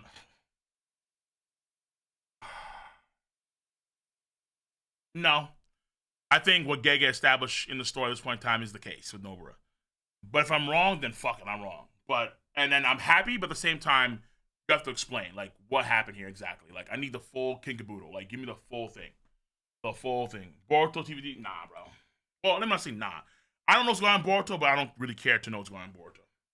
I really don't. The problem with Boruto is always going to be simple. Naruto, and it's why Boruto will never get the same love as Naruto did. Because Boruto is a story where the main characters of the last story are still active. And they matter the most. Boruto's best hits are not with Boruto. They're with Naruto and Sasuke. That's always going to be a problem. That's always going to exist. They didn't have the balls to kill Naruto. I mean, to be fair, I guess you can argue that it'd be too risky to kill Naruto and Sasuke off because probably the reason why the story is getting any attraction at this point in time. But I just feel like no matter what happens in Boruto, it's never going to be as good as Naruto because Naruto and Sasuke are still in Boruto. All right, that's like that's like the foundational issue of the story itself. They should have done this shit like years after. They should be like decades after Naruto had passed away or some shit like that. You know, like Naruto's disappearance in the world created great change across the entire planet as a result, and then now things started to regress and so on and so forth, right? And then it'd be like Naruto's great-great-grandson or great-great-granddaughter they'd be the ones to try and, fix or alter or change, not his direct son. That's what I think they fucked up. Martilo, much love for the Twitch 41 months, says, let's go have a Miss One Piece reaction. Well, we're here, bro. We're here. Now that's asshole. No. If they wanted to have the main characters establish themselves as independent characters and build a story from them, then that's what you need to do. Again, if you're just going to rely on Naruto and Sasuke as the cornerstone reason why, and also other characters from the original story, like Shikamaru and Sakura and so on, to draw in attention for your story, then the actual main cast of characters, Boruto, Sasuke's daughter, what the fucking name is, Naruto's daughter, whatever the fucking name is, like these characters, the actual main characters, Kawiki, these niggas are never gonna have the shine. They're never gonna get the love that their predecessors, there you go, that's the word, that they had. They're never. Well, yeah, sorry, whatever her name is, right? Either way. I'm just saying what you had to do if you want to establish something in the same world as Naruto's world, but you weren't relying on Naruto as a major crutch, as a character, to draw in the eyeballs. Okay. So, if only you knew, and I'm not gonna know, because unless I think, what's the price tag? 5K? 5 bands? Unless I get 5 bands, I'm not reading Boruto. All right. Or watching Boruto. Okay. So much of the donos. Appreciate you guys. Again, I got to all the donos after we get to the chapter, because we're going to shift gears to the prayers. We're going to shift gears to the prayers. So let's jack in Mega Man Execute. Let's get our Katakuri twerk going on, because it's time.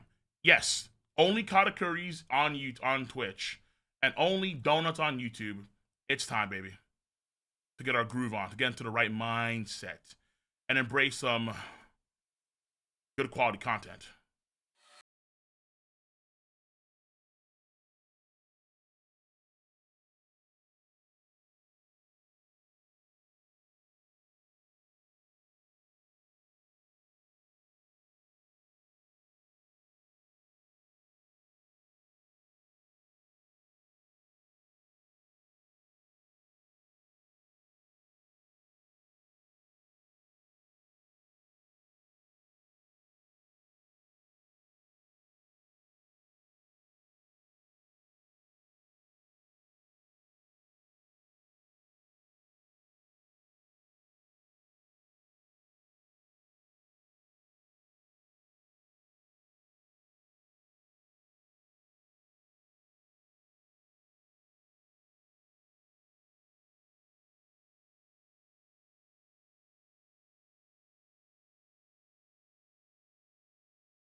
That's right.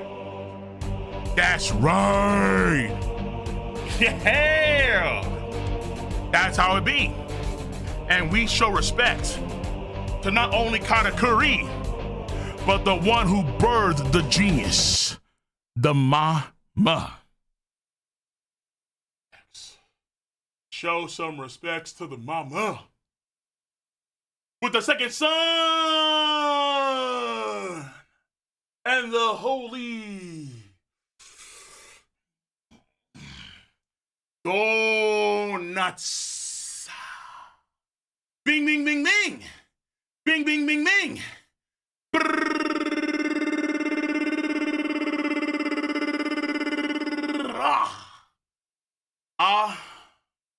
Amen. A-N-E Hono. Lato.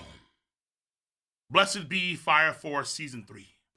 And now, we gotta show some genuine respect and love to a man that ushered in a pirate surge second to only Gold D. Rogers. A man with a mighty voice acted by the late and great Kin Ryu Arimoto. Currently, by Ryuzaburo Otomo. We gotta show our respects and gratitude. Because ladies and gentlemen, boys and girls, children of all ages, what is up, what is good? The King Ooh of Lightning here today, bringing you guys and gals One Piece.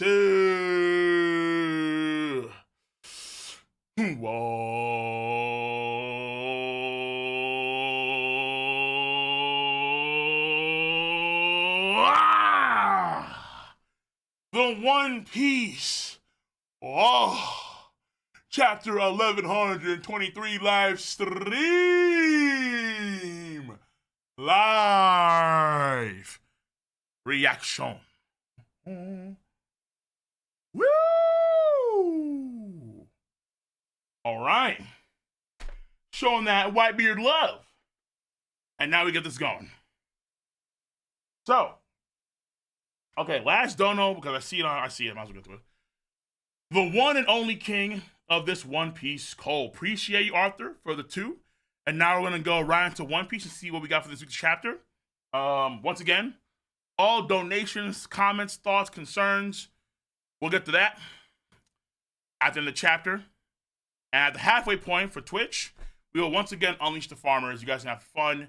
You guys can enjoy the festivities in the castle.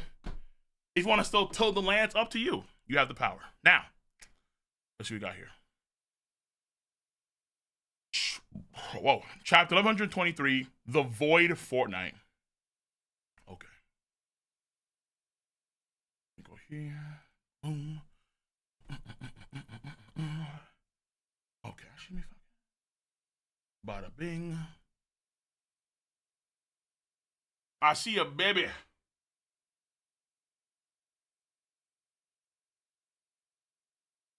The Void Fortnight. What does that even mean? The Void Fortnight. The Void Fortnight. Denjiro, like as in like a Void Century. Actually a nice title right there. So play on the Void Century, the Void Fortnight. Denjiro and Yamato eating with the kids. Hot pot stuff. Yamato forgiven quickly. No, not hot pot. Oden. Only child Yamato and the Holy Nar at the end Holy Nar Shrine pilgrimage. Enemies forced to share Oden.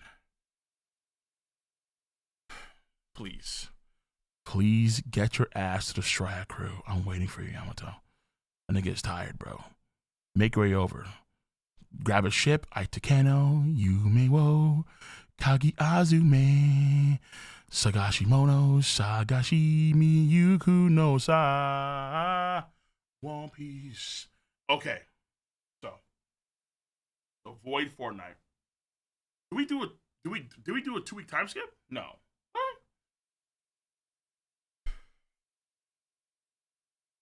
Okay. The the Miss Green's apple concert was fun. The aura of those three really amp me up. It's your Ode. Ode loves his concert, bro. He loves them shits. Okay, let me zoom in real quick. Okay. Egelon, respond. What's your status? The ships are eerily silent. Oh. Marine, after the Joy Boy hockey pulse. Marine, knocked out. What the fuck?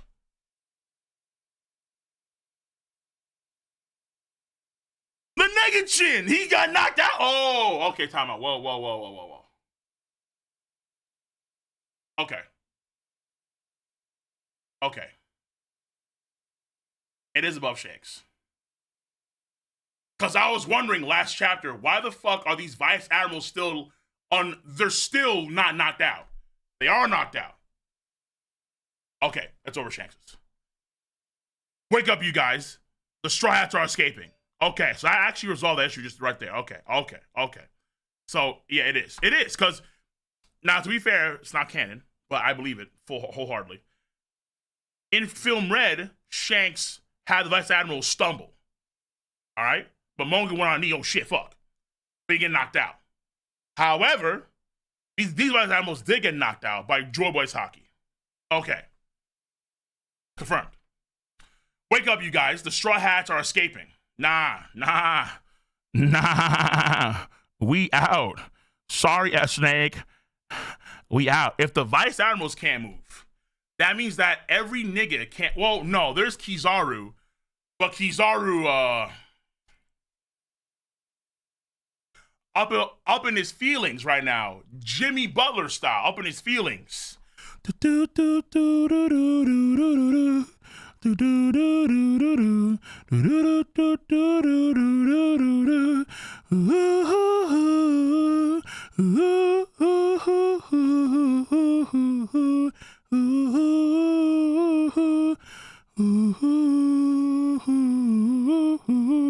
That's what Kizaru hears right now.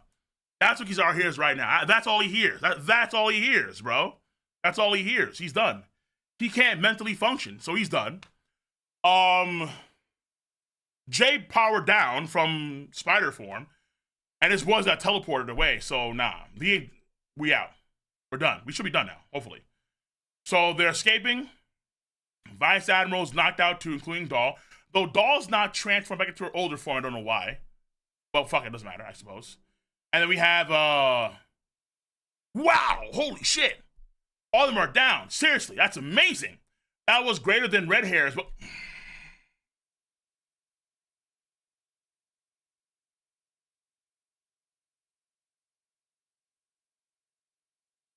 It is what it is, man. It is what it is. It is what it is. It is what it is. Joy Boys hockey.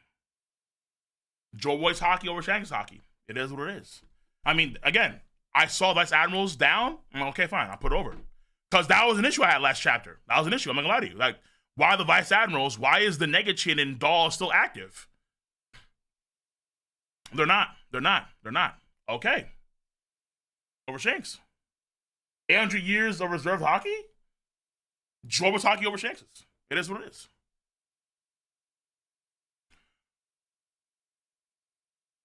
Though I don't know if this hockey waned over the course of time either. I don't know. I have no idea. All I know is that whatever we saw, that was over Shanks'. Confirmed. All of them are down. Seriously, that's amazing. That was greater than Red Hairs, but it didn't seem hostile, did it? Luffy laughing, haha, okay.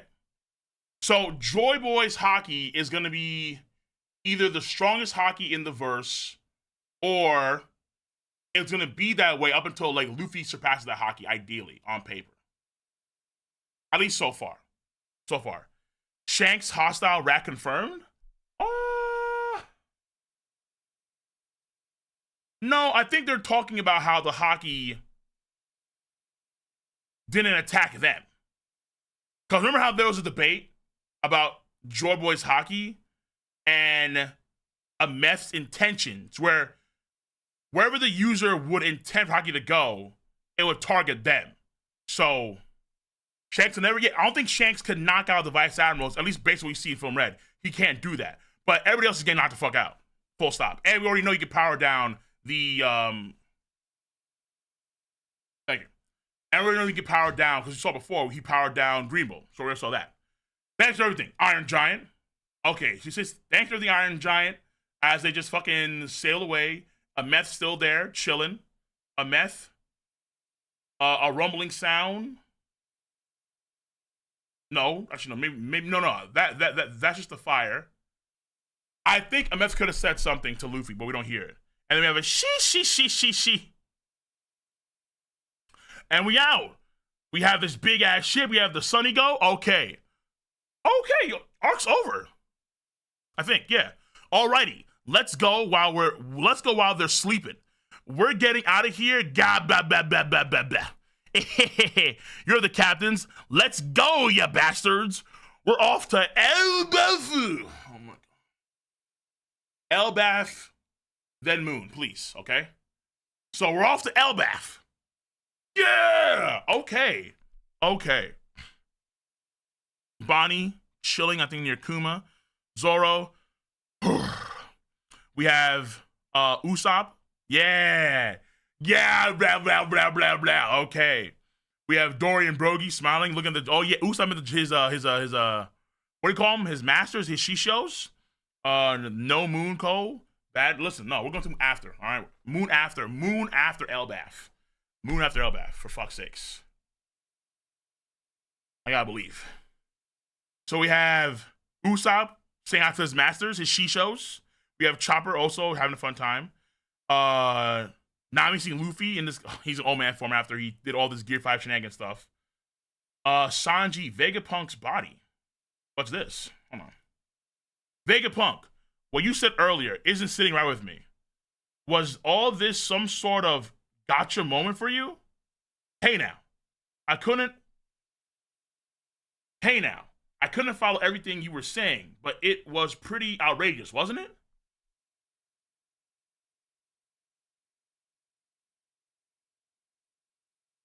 What does Sanji know? What did he tell Sanji? Egghead 2 weeks prior, the fortnight.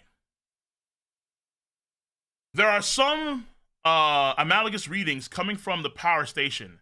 You can say that again. Monitor for any fluctuations in particle density and neuron flux. The energy used by the Seraphim is meant to gradually increase over time.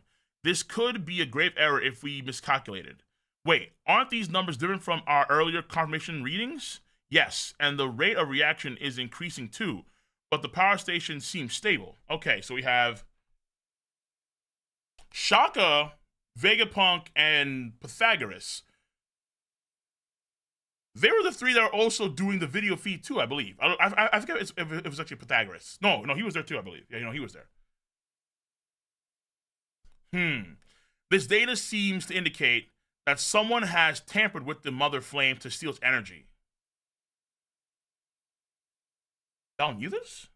Every single data point related to the power station has been carefully modified to pull this off. The culprit has to be a Vegapunk? Was it Lilith? I'm afraid the three of us are the only ones with ironclad ad-libs. Hold on. Oh, alibis, not ad-libs. Alibis. Hold on. Really? Wait, you knew in advance? Then how the fuck? Wait, but York was so confused as to how the hell you guys knew, and then acted upon that and set this whole thing up in motion when you died with the dead man switch, because she made sure to call communications. Okay, you know what? I guess you're gonna tell me. Hold on. An insane amount of energy was stolen, so we have to observe the other four to determine who is responsible. Especially Lilith, bro. Especially Lilith, the evil, bro. Yo! And she's the only one who has survived. And y'all say that Oda's watching my videos. Who would I want surviving all the Vegapunks the most? Lilith. And I got what I wanted. Good. Very, very, very, very good. Very good. We have to put our brains into offline stealth mode too. Okay, all right. So They're putting their private Missoula Firefox windows up. That's right.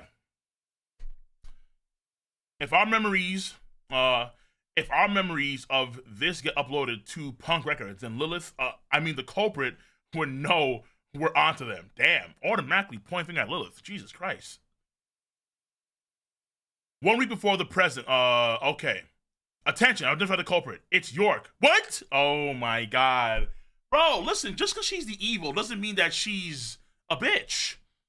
The greedy, listen, who are...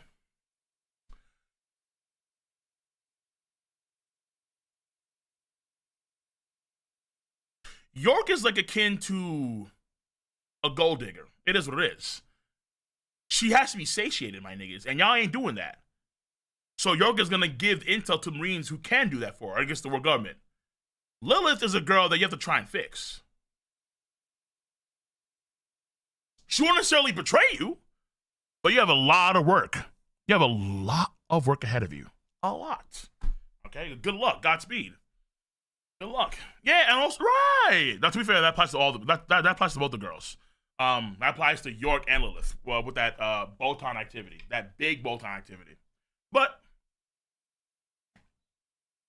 for them to assume that it was Lilith all along, that's pretty funny. To assume that it was the evil girl. She's the one. Nah, it's the greedy girl. Oh shit, it's York. Yo, York. The memories she's been synchronizing with Punk Records are phony. I've also confirmed that the surveillance snails at the scene of the crime were tampered too. Damn. Why would she do such a thing? Am I bad, Lilith? Uh-huh.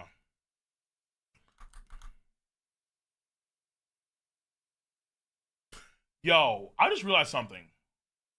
Huh. Lilith the evil, York the greed, Atlas the rage or wrath. Yo. Isn't like Pythagoras the wise, Edison the inventor, and then Shaka the good? That's crazy. Hey, all the girls got like the most sinister, the most fucked up rage or wrath. Evil bitch. Greedy whore. He's a good man. He's a wise man. He's an inventor. Trust him. Hey, but to be fair, listen, the payoff is that 2 of the girls survive. All the guys died. Okay. That's the trade-off. Fucking hell, man. Oh, to be a little bit sexist here. Goddamn. Though to be fair.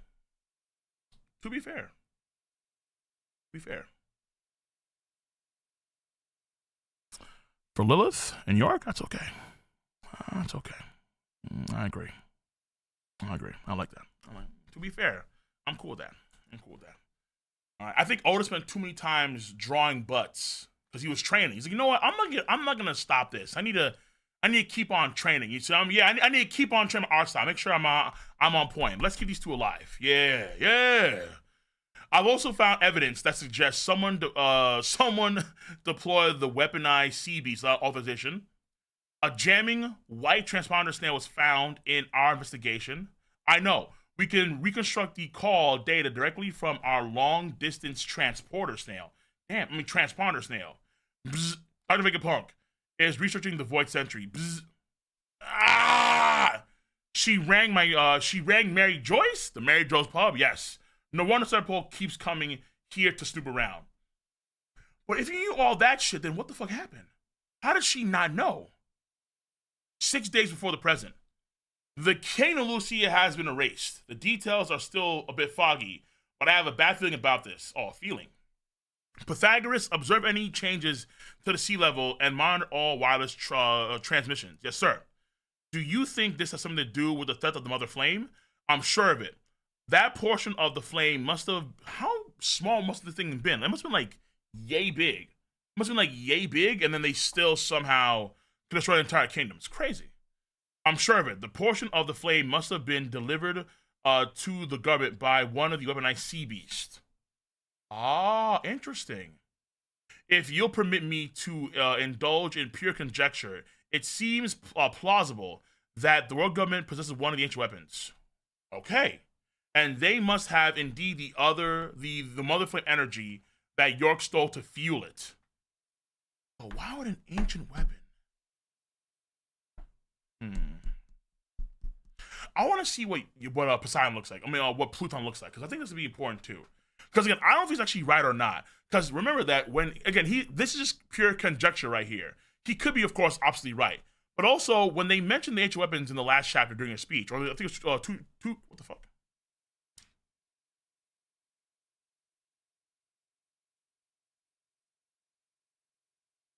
Okay, no. Or 2 chapters ago, I should say. They show you Vivi, they show you Shirahoshi, and then they show you Skypiea. I thought that was very poor in line too. But either way. Hold on.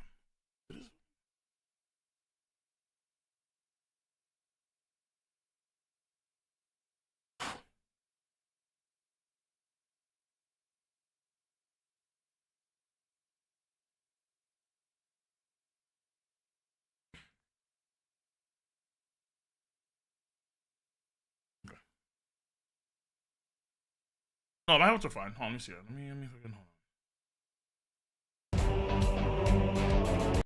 Okay. No, I just I was seeing if the noise canceling was on or not.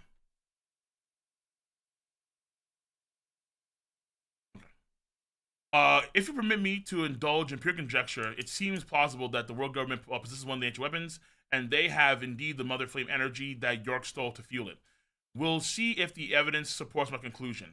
If this, even if this deduction is sound, it's hard to speak. It's hard to speak aloud. It's my fault after all. Only a fool lets their greed run amok, and I went and personified mine. Greed. Money. Money. Money. Money. Money. Mr. Crab style. Okay, this makes sense. Is there any benefit to apprehending York now that we know? No, it's too late for that. York's motives are irrelevant now. They will still come to erase anyone who knows the Void Century. York already demonstrated her worth to them by rationally handing over the Mother Flame, right? The best we can do is use that trust as an opportunity to determine their intent for the flame and try to mitigate the damage. Wait, did he tell Sanji all this shit? How? When? Stella, we still have a chance to escape if we flee now. Prepare a boat for the other residents of Quasar. His thing, Quasar. They still have a shot of escaping Egghead. But that's why that's why Sentomaru. I almost said Shikamaru. That's why Sentomaru could actually deploy them so quickly. And they got the island very, very rapidly. Because they already had the boats already in position. Or I guess Ubbo, I should say. Ubbo. No, he didn't? Okay. But he's saying it was hard to follow everything. Well, I'll see. They still have a shot of escaping Egghead. But it'll be impossible for us. The Navy will have issued secret orders to every branch and base by now. Okay, fair. They'll chase us to the ends of the world, and our inevitable death will be meaningless. At least here on Egghead, we have something. Oh, is that why he told Dragon, I think I'm gonna die?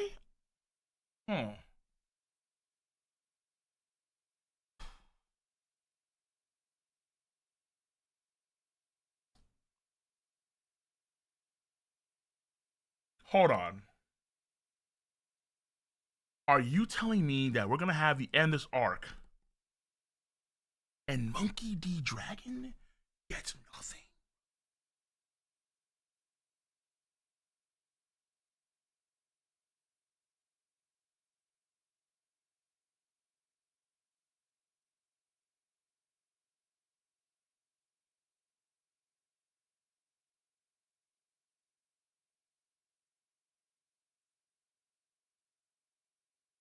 You have Dragon start this whole thing off and then nothing really comes of that? The fuck? Yeah, just looking east. Just fucking.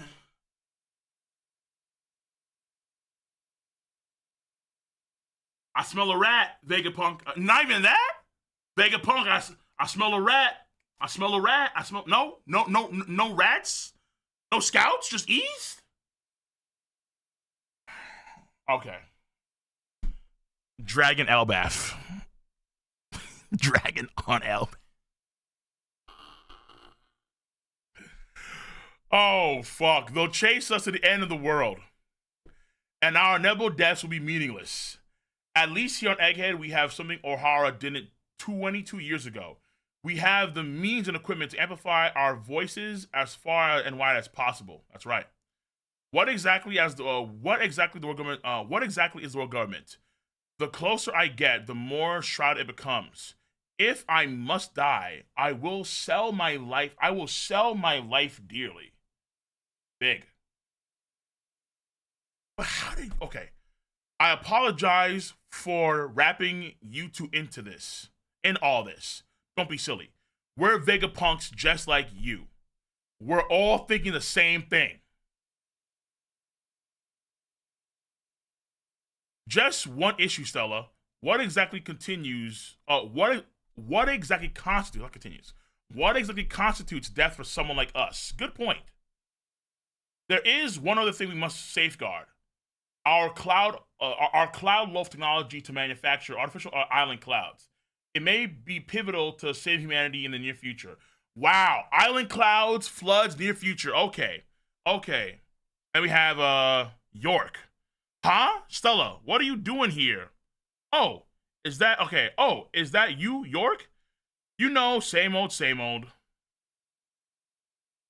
Putting the freaking Den Mushi inside of a meth. And York. Okay, damn. York pulling up, saying hi. Ha. If our experiments can optimize the mother flame, allow this thing to move again, it'd be big. It'd be a big breakthrough in creating our ideal energy source. That's right. It'd be amazing if we achieve that soon. Right. I can only pray it never gets perfected. Huh. But York said that she could tell when you're lying. Like he's a bad liar. 2 days before the present. Go ahead and speak now. The recording has begun. Mic check. He does me. He does what I do. Mic check. Testing. 1, 2, 3. Amen. Attention world. Hello there. Okay, perfect. This is Dr. Vegapunk, the world's greatest and most humble scientific genius. What we said will come as a big shock, right? Maybe, okay, so we have these three again. Shaka, Pythagoras, and Vegapunk himself. But everyone has a right to know the truth. No one will ever expect the transponder snail to be hidden here. My death will trigger the... Oh. So I wonder, the reason why York came to the conclusion that this robot, a meth, was the source of the feed of their of Vegapunk's speech is because she saw him near the robot. So when she was thinking to herself, because again, she's a Vegapunk too, so she's also a genius. So she was pondering to herself, where the fuck could he possibly be? And now we see that she actually saw him at one point in time in the past near the robot. Oh yeah, so okay, it's adding up now. Okay, now it's on. Except for one thing though, I don't know how you didn't know that he was lying when you said before that he could have lied or he was a bad liar. So that's kind of weird. That needs answering. We just can't glaze over that. Okay. What we still come to big shock, right? Maybe, but everyone has the right to know the truth. No one will ever expect the transponder snail to be hidden here. My death will trigger the message to be sent out worldwide. What are y'all doing right now? We need to ensure that no one find out till it's too late. An abnormality in our behavior could be a tip-off that spoils our plans. Erasing our own... Okay. Whoa. That answered my question. They erased their. Oh, hold on, nigga. You don't have a brain there though. Why do you have a fucking tube strapped up to this part of your skull when your brain is literally in the tank, sir? How does that work? Freedom run at her. Do it.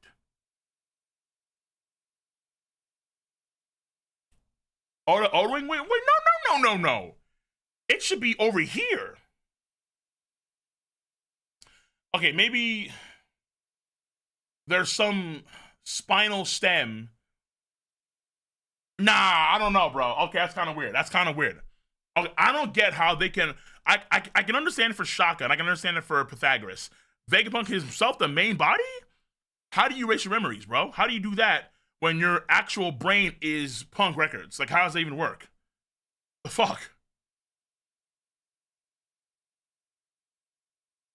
Like, does he have a USB somewhere in the back of his skull and he's trying to, like, tweak that shit? Is that what's going on? We need to ensure that no one finds out till it's too late. An abnormality in our behavior could be a tip-off that spoils our plans. Erasing our own memories is the safest bet. That said, there will be consequences. We'll lose all memories related to this matter. The fact that York stole the Mother Flame, the fact that our lives are currently at stake. We'll have to suffer through all those bombshells all over again. Indeed. The fear we feel for our lives will be brand new to us, but we have put our countermeasures in place, even if things go sideways. It'll still be our victory. Okay. What? The Memory Mass Research Lab. What are we doing here? The Memory Mass Research Lab. Not in like memory, like mass memory, but he means like actual mass.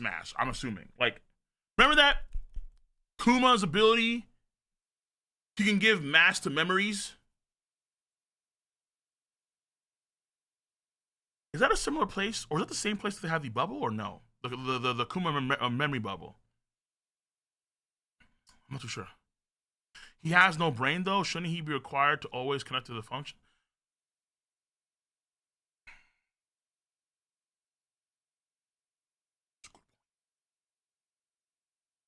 That's a good point. How does he go online stealth mode, or how does he do that? How do you go stealth mode when your antenna has to be connected to the goddamn thing in order to survive? I mean, I guess VPN, it works out, I suppose. But it gets a little bit tricky, though, clearly. The Memory Mass Research Lab, what are we doing here? This is my handwriting. Flop, what is this? Good morning, everybody. You'll find that you three have a missing fortnight's worth of memories that were wiped from your own volition. A number of things will probably come as a surprise because of this, which is ironically pretty amusing. Huh? That's you, dude. I will tell you one thing, though. The world government has found out about our research into the Void Century. Huh? They found out? Am I going to tell myself to go? What is this? Oh. Am I going to tell myself to go and die? That's fucking crazy shit to find out, again, from your own future self or from your own past self what happened. I've already taken the best precautions possible. By the way, use Surfshark VPN. You can easily get a 4 months free off of your purchase. You simply use code COLE. That is KOL. That is KOL. Surfshark VPN. Use it. Now, I've already taken the best precaution possible. You will just have to put your faith in me and die. Oh, and one last thing.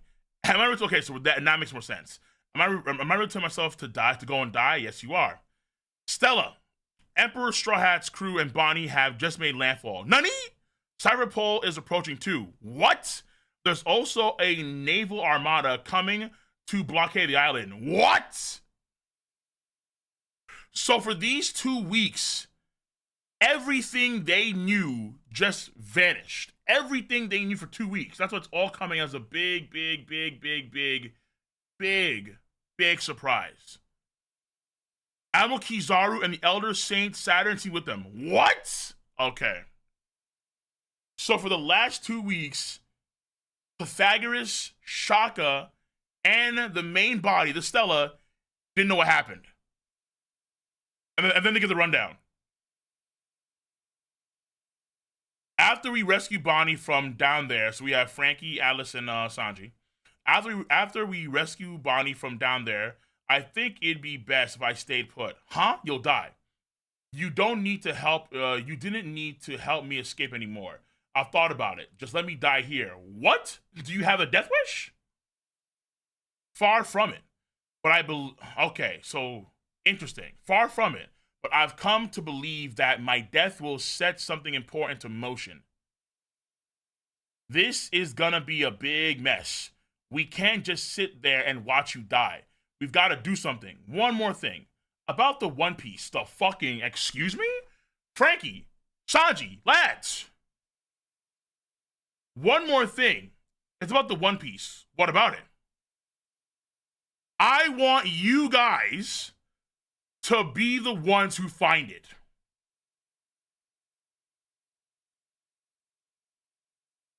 He told that shit to Sanji and Frankie. I want you guys to be the one that finds it. I need to tell Luffy this shit ASAP now. What is this? And we have the Giants. Hold on. Do this later with Luffy still in old man form. Here's to reunite with old friends. Cheers. Kanpai. Woohoo! We're off to the land of my dreams. Elbaf. Actually, I have a video planned for Elbaf too. I got a video planned for Elbaf I need to do really soon now because Usopp is, and if you don't believe me.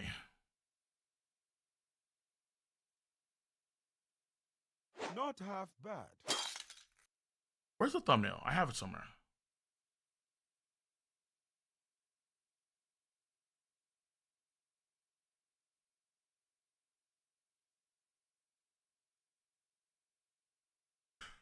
I can't find the thumbnail, but believe me.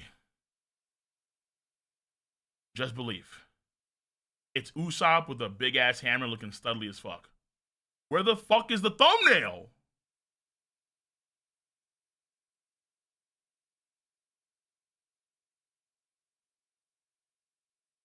I got too much Overwatch. Oh, here it is. Got it. Perfect.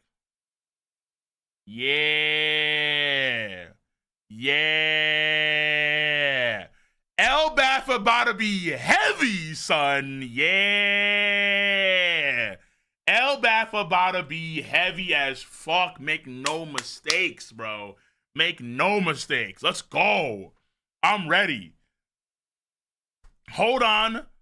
Do this later. Wait for me. Woohoo! We're off to the land of my dreams, Elbafu. Yeah, yeah. Thinking 2 moves ahead. We have Luffy, we have Usopp now, front and center. Get used to that. It's gonna be a lot of this. It's gonna be a lot of this. It's gonna be a lot of this long-nosed asshole. It's gonna be, that sounds weird. It's gonna be a lot of this long-nosed activity. It's gonna be crazy. We have, who the fuck is inside this guy's beard? Who is that? Is that Chopper? I think it's Chopper. We have all these giants, Dory and Brogy. Raise them high, lads. Raise them high. It's time. It's going to be a lot of Luffy. It's going to be a lot of Usopp. Oh, it's going to be a fuck ton of Usopp. Y'all, it's going to be funny as hell. It's going to be memey as hell. It's going to be epic as, it's going to be a lot of tears, a lot of blood. A lot of tears, a lot of blood, and a lot of lies coming true. I'm ready. I'm fucking ready, bro. This was the arc that was even established before Wano Country, bro. Little Garden. Luffy, Usopp, fanboying over the giants, even calling Dory and Brogy his masters.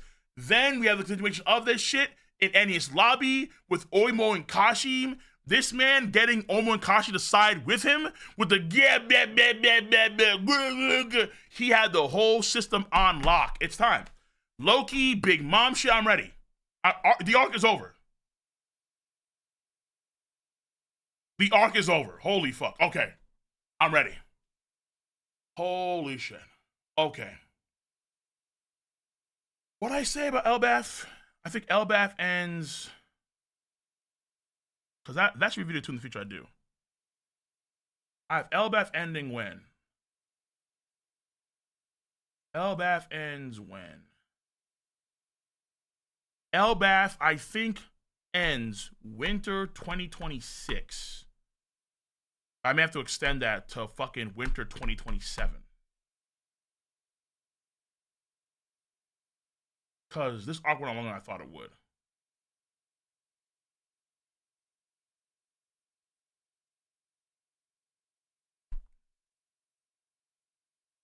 $2047. When we're all jacked in Cyberpunk style, I'm ready to go. I'm ready to go. I'm ready to go. Holy shit, dude. Holy shit. Bro, this arc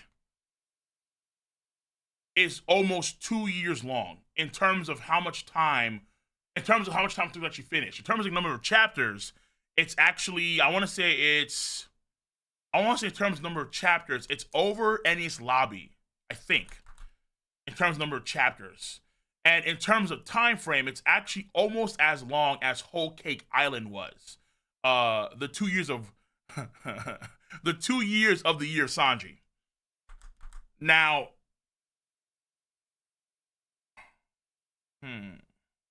but keep in mind that's because Oda had other things to take care of, other projects. He had to take care of the live action stuff. He had to take care of he had to take several breaks. He had to get surgery, laser eye surgery. He was doing other projects and that kind of shit. And that took up a lot of his time. And I'm pretty sure that's going to be the case moving forward even still. Because you still have the live action that's ongoing. You have now the One Piece that's that's going to be happening at some point. He goes to a lot of these One Piece events and concerts and stuff like that. Because he even mentioned that shit too. What was it? He mentions Miss Green Apple concert. There you go. Remember that shit? Okay. And so we end the arc on a high note. All right, bet. So I was gonna fault the arc for a few things, but no, I don't think. To me, there were a lot of things that were risky with this arc, like very risky with this arc. Particularly the Bonnie shit. I think the Bonnie shit was like extra risky. I know a lot of folks don't necessarily care about power systems in a story. They're just a means to an end, so they wouldn't really care. As long as it was like thematically good, they'll be fine with it. But to me, no. It's like breaking core concepts of your story in terms of like themes and character building, world building. You just can't break that shit, in my personal opinion. You just cannot do that. And we got close, I think, in some ways. We got close. But we still maintain. We really fucking pushed with Bonnie. We pushed it. We pushed it, man. It wasn't a good push. But we stopped and we didn't go over the damn cliff. But we're definitely like over the cliff looking down. Like, okay. So that was risky as fuck. But winds up playing out relatively well, I would say. And I still don't like how we skipped the whole Seraphim part. That to me, I think, is a miss in this arc, no matter what. We just skipped the entire fucking goddamn section. And so we have to surmise how things happen when it comes to S-Shark, S-Hawk, S-Snake, and S-Bear getting captured. We don't know. They just kind of get captured. I don't like that at all.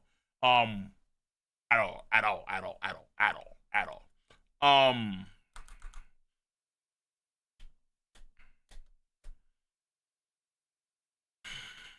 But most of this arc, oh yeah, and then also we just see like a lot of the Zorus Rablucci stuff too, which was annoying. I want to see more of that. And the Vegapunk speech, you can argue, did tally for too long. Where it was like, hold up now, like we're still speaking, we're still speeching, still even now. But think about it for let's say a 1 month period, if we just get like Hunter x Hunter style chapters where it's nothing but Vegapunk speech, I think folks are gonna handle that shit.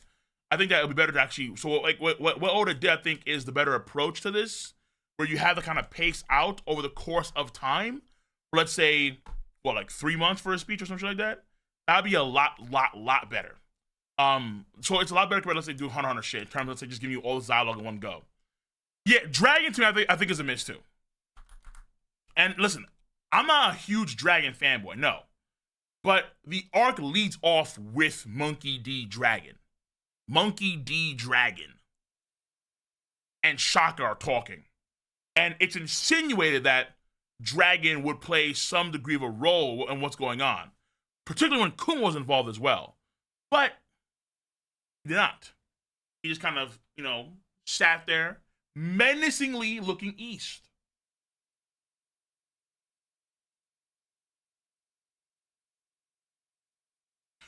With the occasional.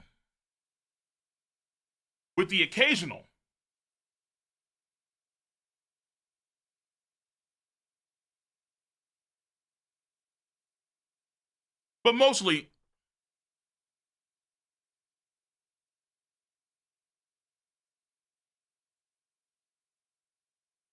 look, Domon, the East is burning red. Like, nigga, please do something. God damn. Oh my God, this. Marshall for the $100 donation over on YouTube. Good night. Okay, let me get some donuts on YouTube, and then we'll go into the stream for Twitch. I mean, the tier 3 stuff. Okay.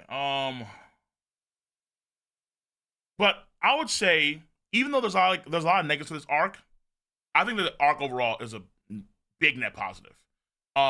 Yeah, Bonnie was a bit too close for comfort, but it still worked out. We do skip the entire thing with the Seraphim and that's Dragon. Vegapunk speech, a little bit too long for damn sure. But for the most part, we hit our stride with this arc. Like, this arc, shit, dude. This arc has done some of the most intense, some of the most jaw-breaking content I've seen in One Piece, bro. And I think the main thing that really put ahead of the rest of arcs in a lot of ways is that we deviated. We actually left and we followed other groups of people. We follow with Shanks. We follow with Blackbeard, Law, and Kid, Garp, Kuzan, Sabo, and the Rev, and what happened with him, and the Holy Land, Emu, the Gorosei in combat, in action. Bro, the Gorosei in this arc actually fucking fought. They did something. What Oda in this arc finally started to use a lot of the pieces that he's laid out for decades, and they're finally doing something. Oda is using the assets that he's been, saving up for all this time. Like, Oda, he got Tesla early at like $3, $4. And it's climbed up to 200. And now he's finally starting to sell some of these assets. You see what I'm saying? Oda used Garp. Oda fucking used the elders, man. You have the introduction of Garling and the Figureland family, confirming Film Red shit. You have Kid and Law out of the race for the One Piece treasure, which is a massive deal. Because Kid was hyped up since Shaboni Archipelago, man. People legitimately thought that Kid was a bigger threat than Luffy was. Because he had a higher bounty at that point in time. He had a higher bounty. People really thought that Kid was going to be a mainstay competitor, and maybe he will be, but I doubt that, a mainstay competitor for the actual treasure itself. He loses to Shanks in a single move. Divine departure confirmed via Shanks. Bro, hello? Law loses to Blackbeard. His crew wiped out. Are they alive? Probably. But can they actually reform? Can they actually go back and try and find the history of the truth of the world and that kind of shit? Then you have obviously the reveal to every person on the planet that the sea levels are rising. The world building expands even bigger to where there used to be more continents back in the day. Used to be more land masses back in the day, but they started to rise because of the ancient weapons going off all over the place. So we have more world building stuff that's very, very pivotal. Particularly Joy Boy. We gotta see Joy Boy silhouette. we find out more about hockey and what Conqueror's Haki can really do. We kind of got a glimpse of it with Shanks when he actually powered down Green Bull. It's actually more so in the anime than it is in the manga. But now we have confirmation that, yeah, Conqueror's Haki can actually fully power down a power user or like ability user in general. So this now gives a whole new paradigm of Conqueror's Haki, which makes it even more important in the story, particularly when you have the alleged immortality factor of the elders. How do you bypass immortality factor? Ideally, more hockey. Like a fuck ton of hockey. Hockey that can like transcend all things sort of hockey. And Shanks was a hint for that, but Joy kind of confirms that. So I think for the most part, this arc is really good.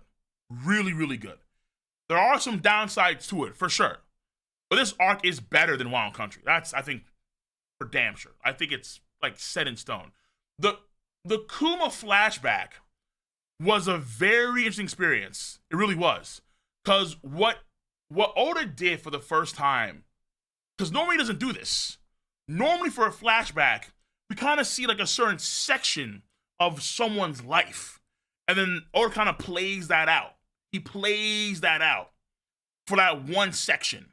And then we kind of follow up, let's say, with them when they're in real time.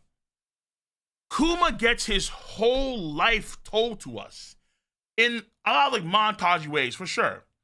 But we get Kuma's whole life from birth up until when he actually becomes the automata. You can argue till death, because Kuma, you can argue, is not really alive at this point in time. Fair enough, fine. Fair enough. But we get Kuma's whole thing. And as a character, Kuma skyrockets to one of the best characters in the story. Now, is he... I don't know if Kuma's flashback at this point in time is like as good as Lost flashback with Roshinante and Doflamingo and his whole family. I don't know. That one I think I have to kind of like really ponder and see. Actually, I'm midway and see how the anime does it. Honestly, but it's a fantastic flashback. It's a freaking fantastic, especially when you find out that fucking Kuma was literally there watching Luffy train. He was there watching Luffy freaking train, man. He was watching Monkey Deezus, making sure he was good to go. Like, what the fuck? Coons. You were at ground zero? He was at ground zero. He was on Fuchsia Village at ground zero. Like, damn. Nah, that's... Yeah, it's a very sad backstory. So, like, in terms of emotions, it's high. It's high. But it's also very relevant, very important, too. Bonnie as a character, her importance now skyrockets tremendously. Bonnie now has Order 66. They couldn't kill Bonnie, which means what? Every pacifista, maybe Seraphim, maybe, but every pacifista is under control. She says, Daddy, no. She says, no, Dad, don't. And they all stop. Nah. We just got rid of one of the best, well, not the Marines have essentially lost one of their best military assets in the pacifista. Or when I say lost, I mean like they're at risk. Because if Bonnie is ever in the area, they're fucked. They're just fucked. That's super important. Super important. Frankie could have gotten more through. I will grant, yes, I will grant you that. I think that Frankie could have gotten a lot more in this arc. He did do a lot, quite a bit actually. I mean, shit. Frankie one-shot a Vice Admiral. He one-shot Chins. I mean, goddamn, bro. Apparently, to me, allegedly. That's what some folks say, allegedly, in theory, but I disagree. My skin's not that white. Stop it. Number one. Number two. He one-shot a Vice Admiral. And that's and maybe have hockey too, which that one has to be confirmed, but that impactful strong right thing when he combos with Sanji and combos with pseudo Gear 5 light Bonnie. So Frankie may have actually gotten a power up, but not because of tech stuff, because but he's gotten stronger over the course of time, and he maybe has armor hockey now. Maybe. So, okay, I see it, Donald. I will get you. Okay? So, the world has changed tremendously in major, major ways as well as this whole thing. We get excellent character stuff across the spectrum. We do. Characters that are like relatively like middle of the pack. Like, compare Bonnie's character to Hawkins' character.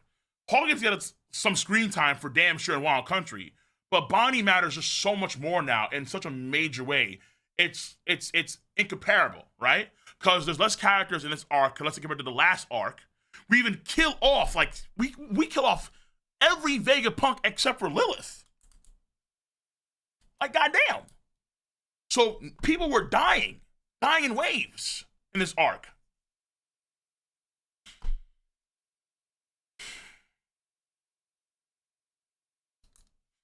I think this arc could be just as good, if not better than this could be the best arc in the entire post-time skip.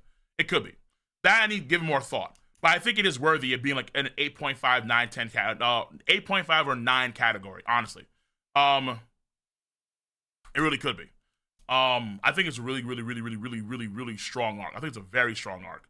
There are negatives to it too, for sure. But the cons do not outweigh the pros. The pros are just too high. There were at times where the cons were like, hold on, Bonnie can't do everything Luffy can do. That's ridiculous. That's actually retarded. But no, she can't. And it's said time and time again, that she is simply mimicking. She's trying to emulate the powers of Gear 5, but she's not actually Gear 5, hence Gear 5 Light. I would say, like, in terms of the emotional stuff, though, a main Straw Hat getting a lot of that emotional focus, like Sanji or Robin or Nami or Usopp, that matters more, I would argue, than, let's say, someone like Bonnie does. Because she's not a character that we necessarily care about that much in the grand scheme of things. She's not as important as, to us, the readers, as a Nami or a Chopper or Usopp or so on. No. But it's still extremely good for a character, for damn sure. Where I'm willing to bet now, like, after Egghead Island, I'm almost positive we're going to see Bonnie, in terms of the polls and how people view her, skyrocket, catapult. It's going to be nuts. Chopper's a Straw Hat. No matter how much I fucking rag on him, he's still a Straw Hat. He's still, even though he's merchandise master, even though he's, he's supposed to be a deer, but every time we see Chopper, he's in this merch form. Keep in mind that Chopper could have actually used his hooves. He could have actually ran like a fucking deer to go from place to place to place in this whole lab. But instead, I'm gonna fly around in merch form. Like, okay, nigga. What fucking ice, dude. But, Kizaru becomes a better character in this arc. Like, so many characters in this arc, and like the mainstay characters too. Not like necessarily new characters that are thrown in, like the Seraphim, like the Scabbards, that just take up so much time. Mainstay characters, Kizaru, Kuma, Bonnie kind of, Luffy in this arc, I'd argue too. Characters that are important to us in the grand scheme of things, they get better. Shit. Kid. Law. Blackbeard. Shanks. Garp. Kuzan. The Admirals may not necessarily look all that powerful in the grand scheme of things after this arc, fair enough, but Kuzan as a character, hello. Kobe. Hate to admit it, but Kobe looked damn good. And Garp giving him so much onus in the story. The arc just has too many positive things that are going for it. It's a fantastic start to the final saga. It really is. It really is. It really is. So, now, I would say this arc would be worse than Whole Cake Island definitively if Bonnie was actually Gear 5. That would have been like, nah, bro. In fact, that would have been too, I think, story-breaking. But Oda didn't go full Gear 5, which makes the most sense. Which makes the most sense. I was saying for a long-ass time. All right? Power systems matter. You just can't shatter and break them at will. You just can't break your own world building at will. Like, no, don't ever do that. At least if you're gonna do that, it has to be like it has to be a damn good, well-built, well-thought-out reasoning for that. You just can't have, a regular different user be able to do that shit because of her powers. No. We don't go to the Bonnieverse. That's bullshit. And in fact, we didn't get the Bonnieverse. We got her mimicking Gear 5 because she saw Gear 5, but she didn't go, I'm gonna be able to grab the freaking buildings and turn them into rope. No, that did not happen. Thank freaking God. We were so close. That gave me a heart attack, but okay, we're good. Okay, so all this arc, I'm gonna say for the time being, it's just as good as Hoki Island, which I think is in my top. That is in my top 10 arcs all time. So I think this arc is fucking amazing. Overall, like 8.5, 9 out of 10, somewhere in that ballpark. But I need to think about more for sure. Okay, I'll do a video now. Actually, this probably is also a video for the channel. Yay! Much love for the 5 gifted subs. Now he's blocking the Gorosei and Big Mom attacks. Oh, you mean Chopper? That one and Big Mom, she was hungry. And the elders, I don't know why he didn't use Venom Road. But he didn't use Venom Road. So, yeah, the elders are weird. Okay, here's one thing I will say. If you had high expectations for the elders, like the elders were just as good as the emperors, then you're probably like, oh, Oda, you fucking dropped the ball.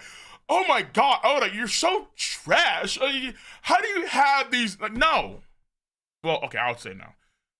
If you had high as hell expectations for the elders to be like, to be like, bah, they're the best around. No one can ever bring them down. No, wrong. No.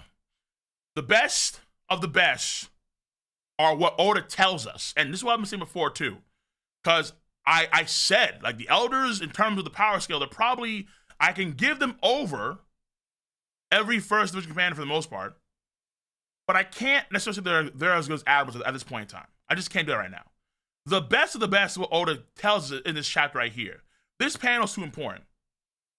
The Emperors of the Sea, Akainu, Dragon, yes, looking east all the damn time. I get it, all right? Looking east, I fucking get it. Or right now west. But Dragon's still too important to the story. Mystery Man, which actually I have a video coming out on this one probably in the near future. Emu, Kobe, Kuzan, weird one, Garling. I don't know why people fucking sleep on the Holy Knights. I don't get it. Y'all gas the Gorosei so hard when the Holy Knights are getting the most gas, but y'all ignore the Holy Knights. How? How do you ignore this Nick? Well, thank God. But now you can't. Oh, the elders, I don't give a fuck. They're good. Hockey, boom, pressure point. Zap. Bzz. Oh, power, oh my God. That's it, all right? This nigga right here.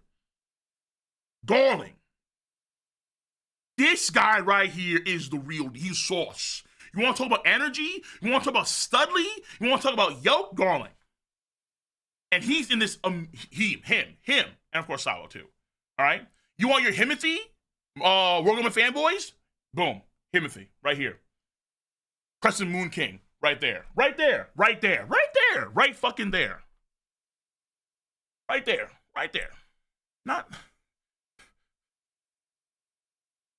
elders, bro. Like, the elders are good, but it's like, hold on, bro.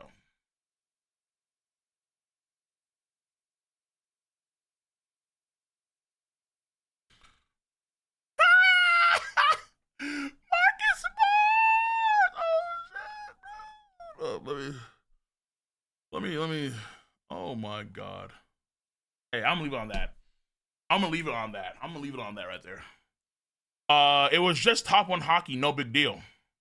It's a hockey, because we already saw Shanks do that too. Shanks also powered down Green Bull. In the grand compendium of the story, Shanks matters vastly more than any elder. Luffy, Blackbeard, if it was Blackbeard, Kurozu. Oh my God, we're demons, Kurozu. So, and what? Get crows, baby. Get crows. Not crows. Kurozu. There we go. Not Itachi crows. Just Kurozu. Let me Kurozu. Garling still slow in Oko? Has he said that? I missed that dialogue line. I know Garp said it twice. I don't know about him saying that though. I never heard him saying that. He bias? I'm not. Wait, hold on. It's not a bias. That's what Garp says. That has not changed. Garp is not the man he used to be. I'm sorry. I don't know what else to tell you guys. If you guys want to stick your head in the sands like emus or flamingos or wait, who does that? Whatever. Whichever duck does that, okay? If y'all don't do that, fine. But and Garling, I don't know. Bro, all I'm saying is that Garling has the sauce. I don't see Garp in that double page spread. I see Garling. I don't see Garp. Garp is right now frozen like a damn popsicle. All right? Garp is ice aged. All right? And there's no frozen, let it go. No, he's stuck there, okay? He's done. Garling could be an immortal too. He could actually be an immortal. Maybe he was actually alive during Joe Boy's heyday. I don't fucking know. I don't know. But Garling gets the sauce. Garling is the one. This guy could be 900 years old. Maybe. I don't know. Garp literally has an ice stalagmite through his chest. I don't know what to tell you, man. Oh, yeah, true. You're right. Yeah, you're right. We do see him young. You're right. True. Fair enough. I forgot about that entirely. I don't know why. But yeah, all I'm simply saying is that when it comes to Garp and his powers, Garp tells us the deal. Just don't ignore it. Just don't ignore what Garp says. I don't know what the deal with Garling is. I have no idea. But Garling is getting the sauce by Oda. That matters. Garling and this mystery guy. That matters a lot. That matters a lot. Obviously, clearly. Actually, maybe he does have some degree of immortality. Maybe, because let's say he gained that shit later on in life. After, let's say, God Valley. Because he was awarded for his achievements in God Valley by the Tenryubito, by let's say, Emu Company. And so he got some crazy of that. Who knows? Cole Agenda will ignore Garp fought BB pirates with a hole in the stomach. Cole Agenda will ignore Garp. Oh my god, dude. He did not. What are you talking about, bro? I don't know why you guys do this so much. I don't get it. Like, you say it's my agenda, but all I'm telling you is what actually fucking happened. It's like you guys, number one, ignore that Garp had a whole regiment there with him. He's not alone. He's not by himself 1v10,000. He's not playing Dynasty Warriors, okay? He has a whole regiment of Marines there to assist him. One, don't ignore that. Two, it is clearly implied that Garp, because we see him later on, his jacket's off, he's covered in marks, bruises, wounds, all that shit. And Garp was clearly fighting for a long period of time. Three, Kuzan took every attack that we see from Garp, and Garp couldn't put Kuzan down, while four, it's implied 2 times that Kuzan is holding back.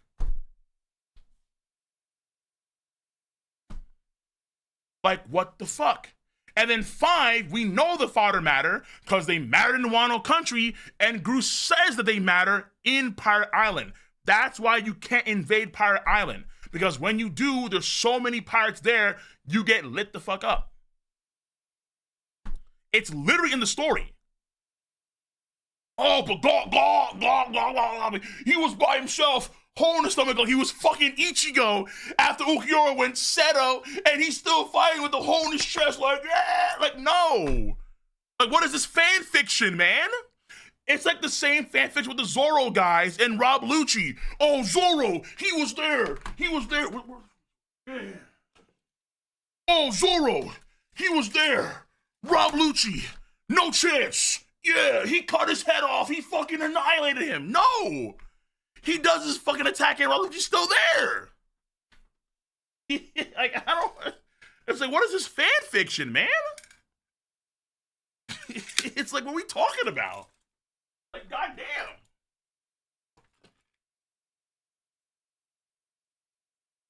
Oh, my God. who told me about Kuzan was. It said directly 2 times that those who hesitate are weak. Garp tells them before the blue hole shit, 1. And then 2, so Kuzan's hesitating. He's unsure of himself. Hence why he's probably in this goddamn page, because wherever's Kuzan's supposed to be very, very interesting in the future, for sure. In fact, I think Kuzan needs his own video, because I don't know what's going on. I need to really dive into Kuzan's character a lot more, because his whole thing is like confusing. Because I think he's, among all the characters here, he's the weirdest by far. I'm like, I don't see why he's here. So I need to dive into Kuzan a lot more. And then 2, I should say, with Kuzan, it said when, what was it? After Kuzan and Garp, they trade blows. Kuzan does his ice gauntlet glove thing to match Garp's Conqueror's hockey punch. And then after that, like, Kuzan says some shit like, Garp-san. You know, actually, hold on. Let me not even, like, try to say it. Let me not even try to, like, remember it. Let me just find it real quick. Like, it's chapter, like, I think 1088. Iñaki, what's up?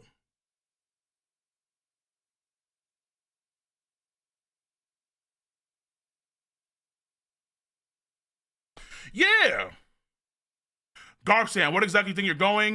With that wound like that, just a scratch. Oh, and here I was worrying. That just proves you're still soft. Kuzan was worried about fucking Garp's condition, like, unironically. And if you read the Viz version, oh my god. Shit, dude.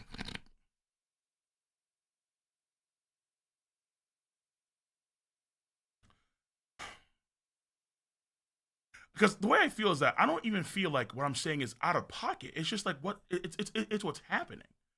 Like the way I perceive it is that so many guys, it's like the same with Zoro too, and I guess Miyagi by definition too. It's like, it's not that I don't want to try and downplay these guys, because I'm not. But you guys just gas them up way too high. It's like they're not this nice. Oda is telling you who the nicest niggas are. Just look what Oda says.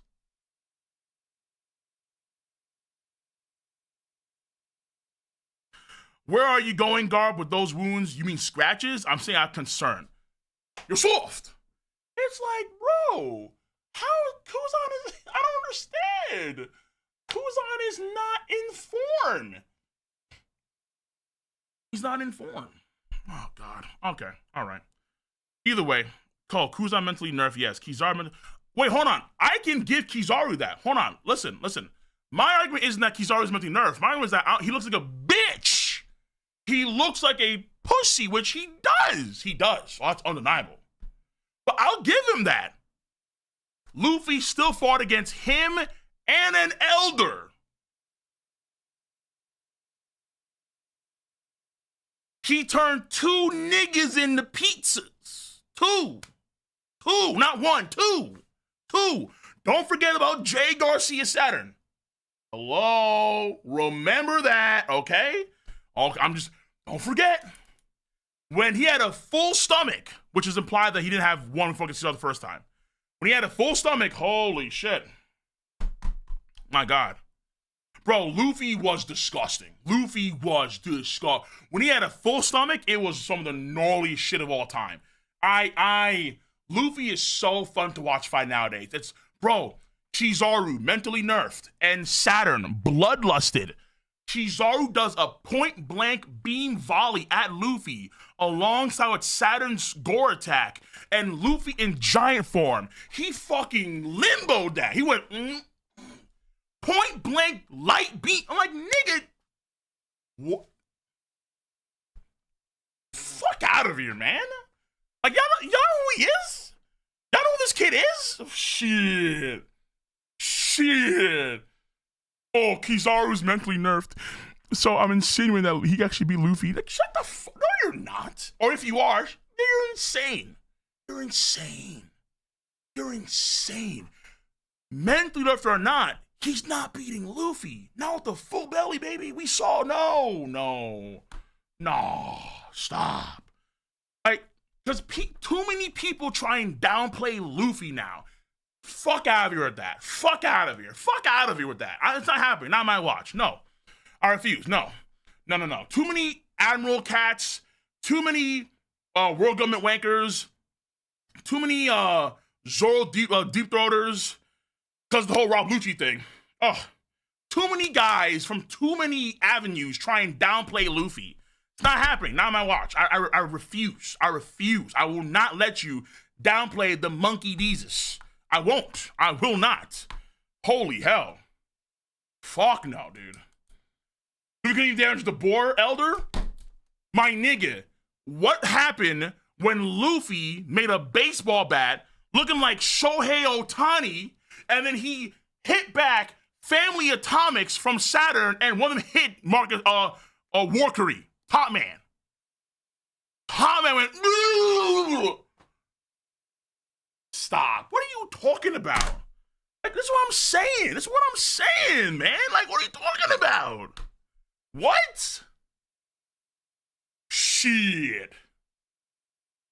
The same pig that got Sun Scaldia by Dorian Broggie? Stop. That's what I'm saying, bro. Elbaf is real. But people just, Either way. Let me get this arc, bro. Oh my God. I'm sorry, donations. Holy shit. Oh my God. It is crazy.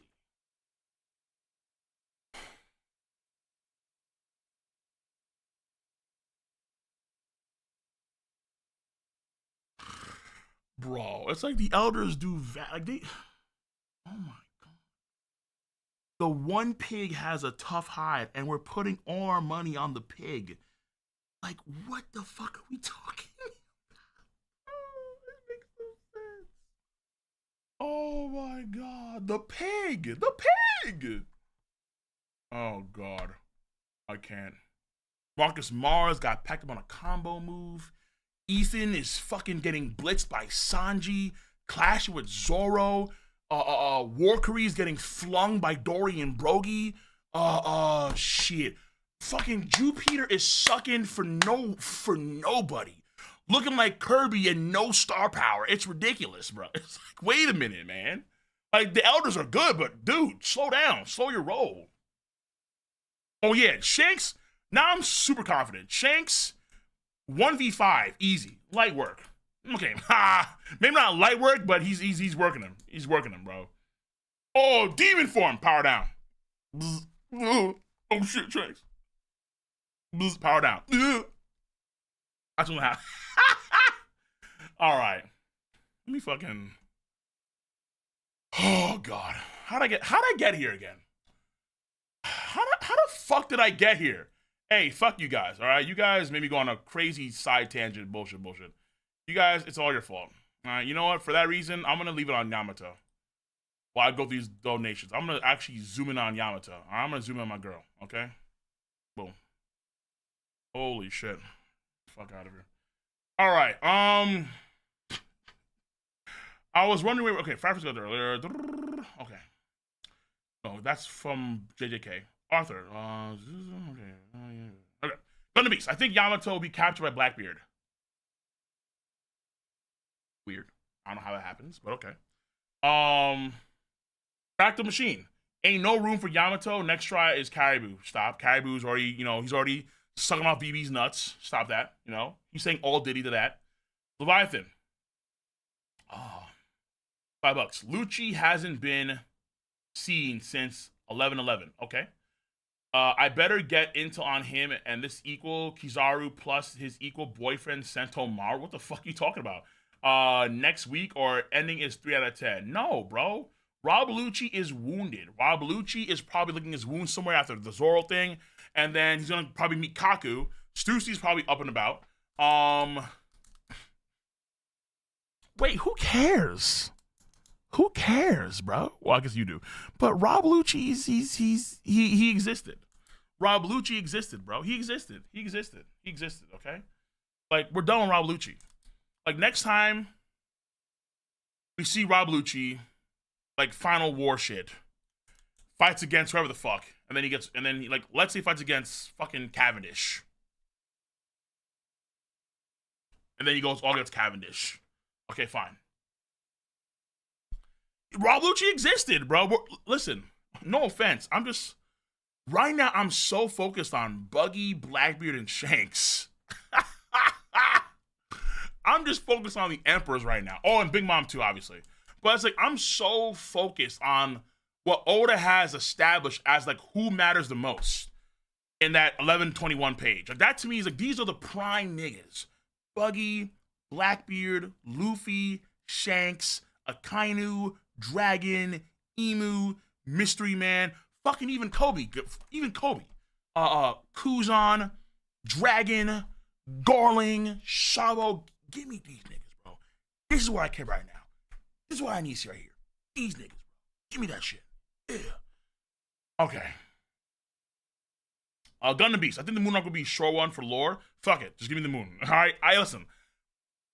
I don't care if like half the crew's in Elbaf and then half the crew goes up to the moon. Fuck it. Just make it like, if it's like 1 month, 4 chapters, moon, fuck it. As long as we go there for whatever reason, just do it, Oda. Moon. I'll take it at this point in time. Krishna. Apparently it's a translation error. Dory is questioning if the Haki is actually stronger than Shanks or not. He is not sure.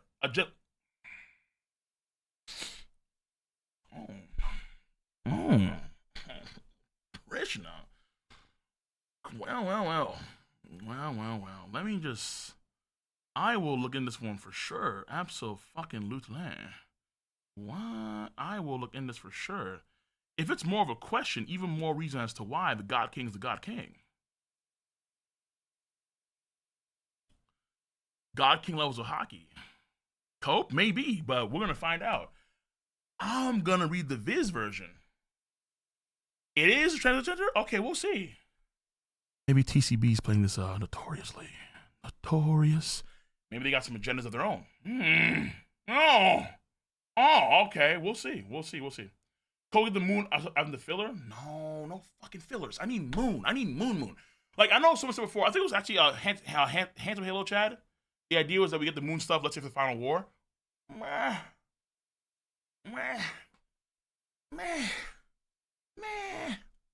Maybe we get Enel coming down from the moon because Oda doesn't want to go up to the moon because, it'd be too fucking weird, So let's just, we'll just keep everything on planet Earth or planet All Blue, whatever. Like, no. I mean, yeah, but no. I mean, I want Enel back because Enel is my #1 favorite character in One Piece. If you don't know, okay? Our top 3. #1 is Enel. #2, Sanji. #3, Shanks. So I need Enel, bro. I just need Enel.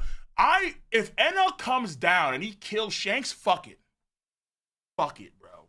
I'm ready to go. I am like, y'all niggas, I will fold faster than Homelander drinking breast milk. I promise you I'll fold. I will fold quickly, my nigga. Quickly. I promise you. You have no idea. No idea, dude. 0. Alejandro. All women are evil. Edison is not invited to the boys group chat. Also, the Giants didn't say anything about Mihawk or anyone else hockey but top red hair. I mean, sure, but why mention Mihawk in the first place? It's like, who cares? Mihawk is a buggy subordinate. Like, just ready to fight Zoro. Pretty much, that's it. Like, until Mihawk can, let's say, one-shot Fujitora or Green Bull, I don't really care. Sumaya. Go, appreciate you. One just says, Jamal has been real quiet since the chapter dropped. Because we're going to fucking up. Well, he did donate, though. He did donate later on. He did donate. Growth songs, 10. Every ancient weapon has a good growth songs. Every ancient weapon has a god as a conduit and a chariot to carry them. What the fuck? The world government has control of the ship, and Vivi is the conduit. The world government likely has the Emerald City in a floating city ship like Witharia. Okay. Let me try and process it real quick. Okay. When Vegapunk mentions Poseidon, we see Shirahoshi. When he mentions Pluton, they focus on Vivi. And when they say Uranus, they focus on Skypiea in general. where we find Pluton is stated to us in Alabasta. And there is an idea that, let's say, for example, because they're called sovereigns, I think, by the Sea Kings. Maybe Momonosuke is a sovereign because he can control Zunisha. I mean, that makes him a sovereign. Maybe Vivi's a sovereign too, and she can control maybe Pluton. Maybe she is the conduit for that potentially. That would mean that in terms of Skypiea shit, I don't know if the Emerald City is actually Uranus. Like, Uranus is actually a gigantic fucking floating city. Because I remember, what was it? In the anime, they have a green hue before they drop the beams, before they get the nuked off the map, literally. And so I know folks said, okay, that's a sign that that's the Emerald City. I don't know. I don't know if Oda told Toei at that point in time, when you draw or when you animate the scene, make sure there's a green hue, and that actually matters. Maybe, but I have from what I know about animation stuff, I have my doubts. Big doubts, big doubts. So you could be right. I need some evidence of this because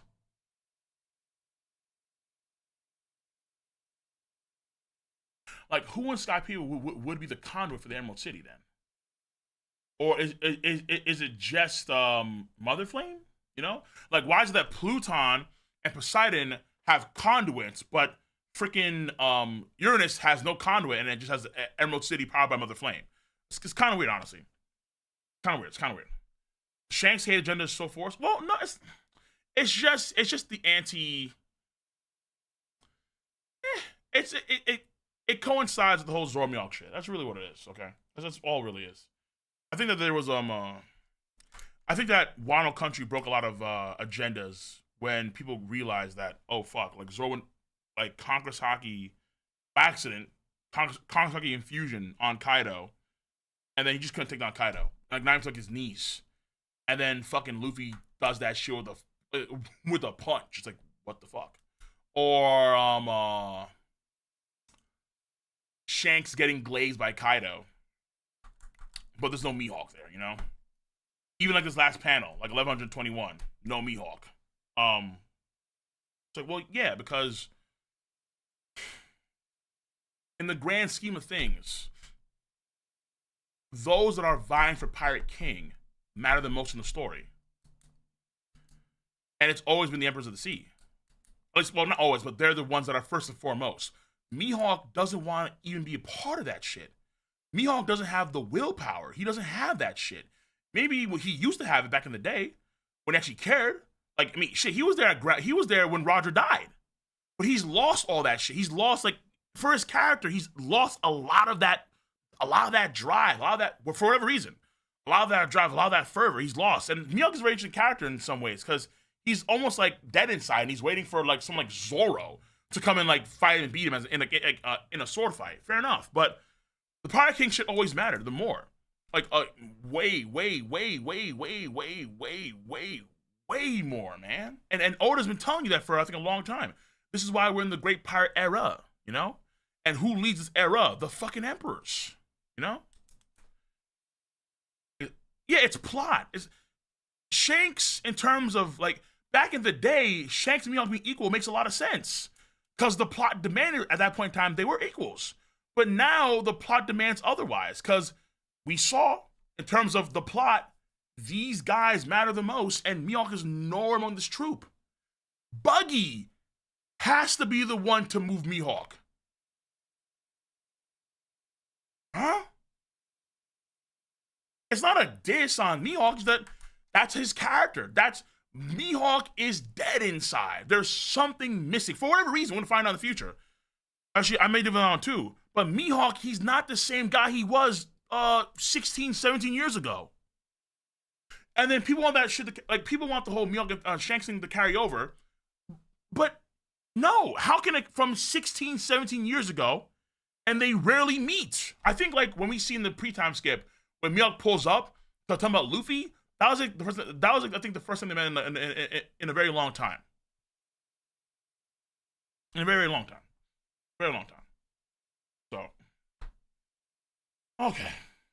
Now, This. Get ready to post Egghead 5 chapters now. That's gonna be great. I want to see bounty rises. I want to see all the Strat crew get a bounty raise for sure. Even Chopper, I want to see that. I definitely want to see. I need to see Elbaf in all of its glory. I need to see what it looks like. I need to see those things around Elbaf, and I want to see everything for Elbaf. Global reactions for the news. I want to see the Cross Guild move and do something. I don't know what they're gonna do, but they should do something. Like for sure. I need to see them do something. Because Shank's already in the move. So is Blackbeard. Blackbeard's gonna be interesting as fuck. Oh yeah, Blackbeard's gonna be interesting as fuck because they're gonna have keep an eye, please, on the BB Pirates because what they're gonna do is gonna be nuts. They have not only Katarina Devon, but also Caribou's gonna tell them about what? Ancient weapons. And remember that prophecy by Madame Shirley, Fishman Island's gonna go down. Say ha ha ha, where's Shirahoshi? Yo, there are things gonna be crazy. It's the final saga, man. Things gonna be nuts. Dragon is gonna do something, yeah. Fuck. No, they've been fighting already against the world government. They have guys on the move, cutting supply routes. Garb too. Garb is gonna be in prison. Garb is fucked. Garb is like literally iced up, in the freezer. So, but we'll see with Garb. We'll see. Oh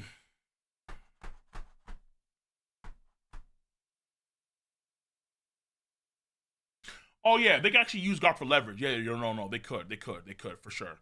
They could use Garp for leverage for sure. In fact, I'm gonna see probably bounty rises from all of them. So every Emperor, maybe not Buggy because he has the shit, but Blackbeard bounty raise, Shanks bounty raise, Luffy bounty raise, big ones, for all of them.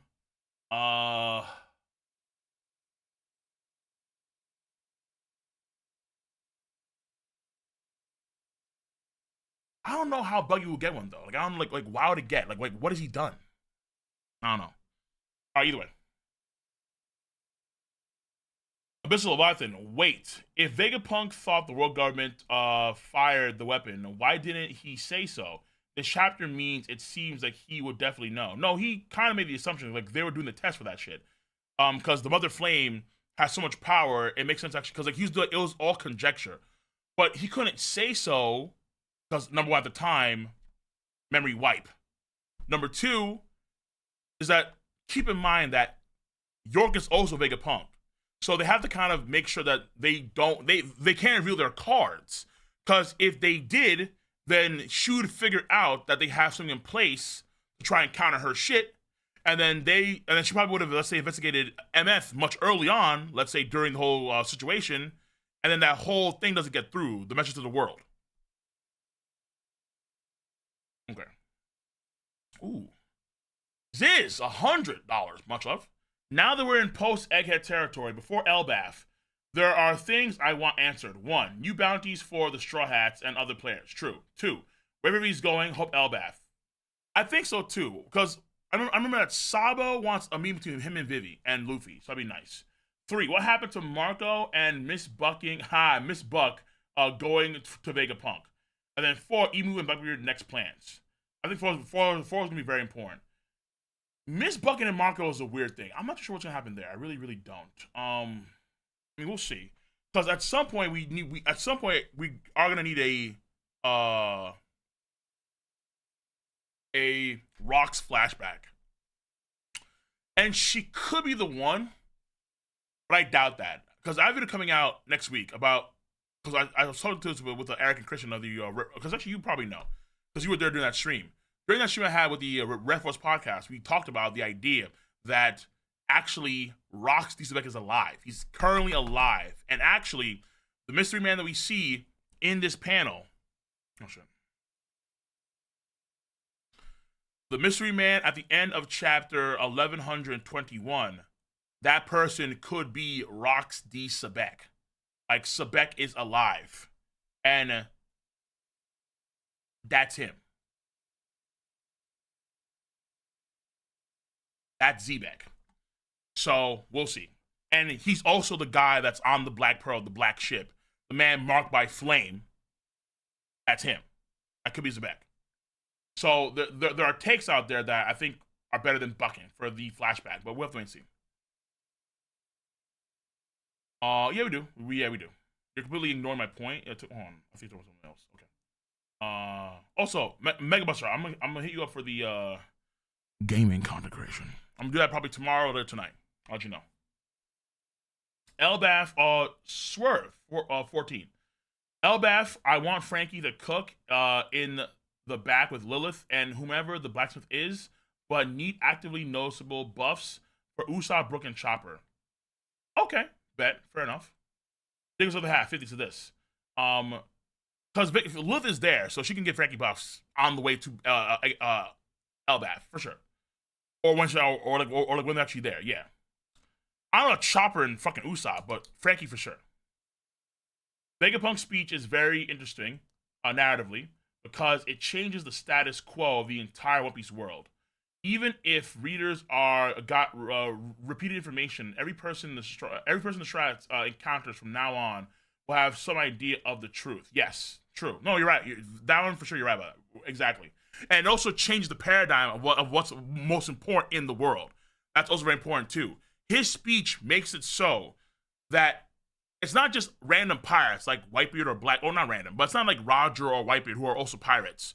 This is the foremost genius scientist of the world. And the foremost genius scientist of the world is saying that the fate of the world is going to be determined by pirates because they are in the race for the One Piece. That is, I think, even more important. It's not just, okay, everyone knows the truth of the world. Everyone knows some part of the truth, but it's more so, actually, well, I guess the Strides would know, they should know something. Because Robin may do some research, let's say, on the news coup, and then she reads what they actually said during the speech. Okay, fine. And actually, they kind of know various things, too, about the Nika, because you had Sanji, you had Nami, and Usopp. They're there when Vegapunk was saying the whole thing about Gear 5 and the Nika stuff. So it's very important as well. But moving forward, the important thing is the One Piece treasure. I think that at the end of 1121, what Oda kind of does is that he establishes the order of things, where the One Piece treasure is going to be after the final war, or the war against world government, like whatever you want to call it, because it's once you find the treasure that then would change things dramatically, and probably literally. Gun and Beast 5. I just realized the whole world is looking for Robin. True. Lol. Ziz. At bare minimum, Frankie should have gone Vega Cola, yet didn't get even that. I hope Lilith gives him something. Yeah, I think that's the key thing here with Frankie buffs. I think that we're going to have Lilith already there to help Frankie out for some stuff, for sure. GDN. The Giants are 200 years old, and the only thing they can compare Joy Boy to is Shanks. That's low-key insane. Shanks... that's low-key insane Shanks had. You know what? That's actually a fair fucking point. They are 200 years old, or they're old as fuck. So to be fair, they spent a lot of those. They spent a lot of that time on Little Garden fighting each other. But nonetheless, that is a good point. That is a good point.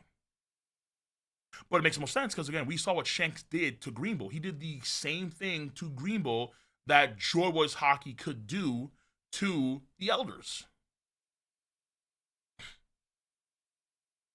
Let's call it the God King's Hockey. Garling, the 6th Elder. Much over the $2 is. Appreciate you. But GDN makes a very good point. That's a very astute point. Kaido, hockey can transcend all things. And of course, not everyone has equal levels of hockey. The Elders themselves have Conqueror's Hockey. Didn't matter though. Because Joy Boy's Hockey can still power them down. But that's kind of why it's a weird power. Like, you would think that their own Conqueror's Hockey would offset the Conqueror's of Joy Boy, but it did not at all. Maybe it doesn't matter. Who knows? It's hard to say. Ronan Lowe, is Shanks beating Kid with an advanced? Is Shanks beat Kid with an advanced Conqueror's attack, and Big Mom knocked Kid out without hockey? Why does Shanks get so much more praise? Jesus. The reason why is simple, my guy. there's a difference stuttering. There is a clear difference between being knocked out and being on the verge of death. Okay? I eat too much sugar, I'm knocked the fuck out. I eat too much sugar, I have a heart attack. Very different things. Very different things. Like, completely different things. Big Mom, I know what you're saying. Big Mom, when she gigantifies, and we see Kid and we see Law on the ground, right? Kid and Law are on the ground, and Kid is like knocked out for a short window of time, but Death by Government starts fighting again. It's like comparing Luffy getting knocked out by Kaido before he goes Gear 5. He's on the verge of death after that Thunder Bellow Bagua. After freaking what's his face? After Guernica. After he stops Luffy's attack. It's like comparing that Luffy who got knocked out on the verge of death to Apu when Luffy got knocked out temporarily by Apu for a few seconds. That's what you're doing.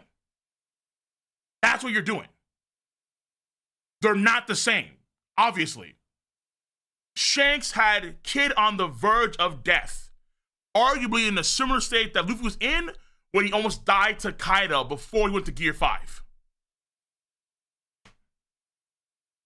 But with Big Mom, Kid comes back right after to continue to fight. Like Luffy against Apu. That's what you're doing there. And that's what you're saying doesn't make any sense. Abdullah, hefty donation, I believe. Hefty. That's 80D, 1,800. That's a lot. I'm assuming that's a lot. Holy shit. Elbaf flashback takes us more than 1,000 years. You can bring Yoko to Apu. I'm using your own words here. You're using the comments of being knocked out. Kid was knocked out by Shanks and knocked out by Apu. So why are they different? I'm telling you why they're different. Because Kid wasn't just knocked out. He was on the verge of death. Kid was on the verge of death. Unable to use his powers, he was literally going to die. Or was dying. The same way Luffy was when he got knocked out by Kaido. Before against Kid. Sorry. Well, when Big Mom fought against Kid, he came back and fight. That wasn't happening with Shanks. He was on the ground dying. Come on, think. Jesus, think. Okay. Just comprehend that. Please. I beg of you.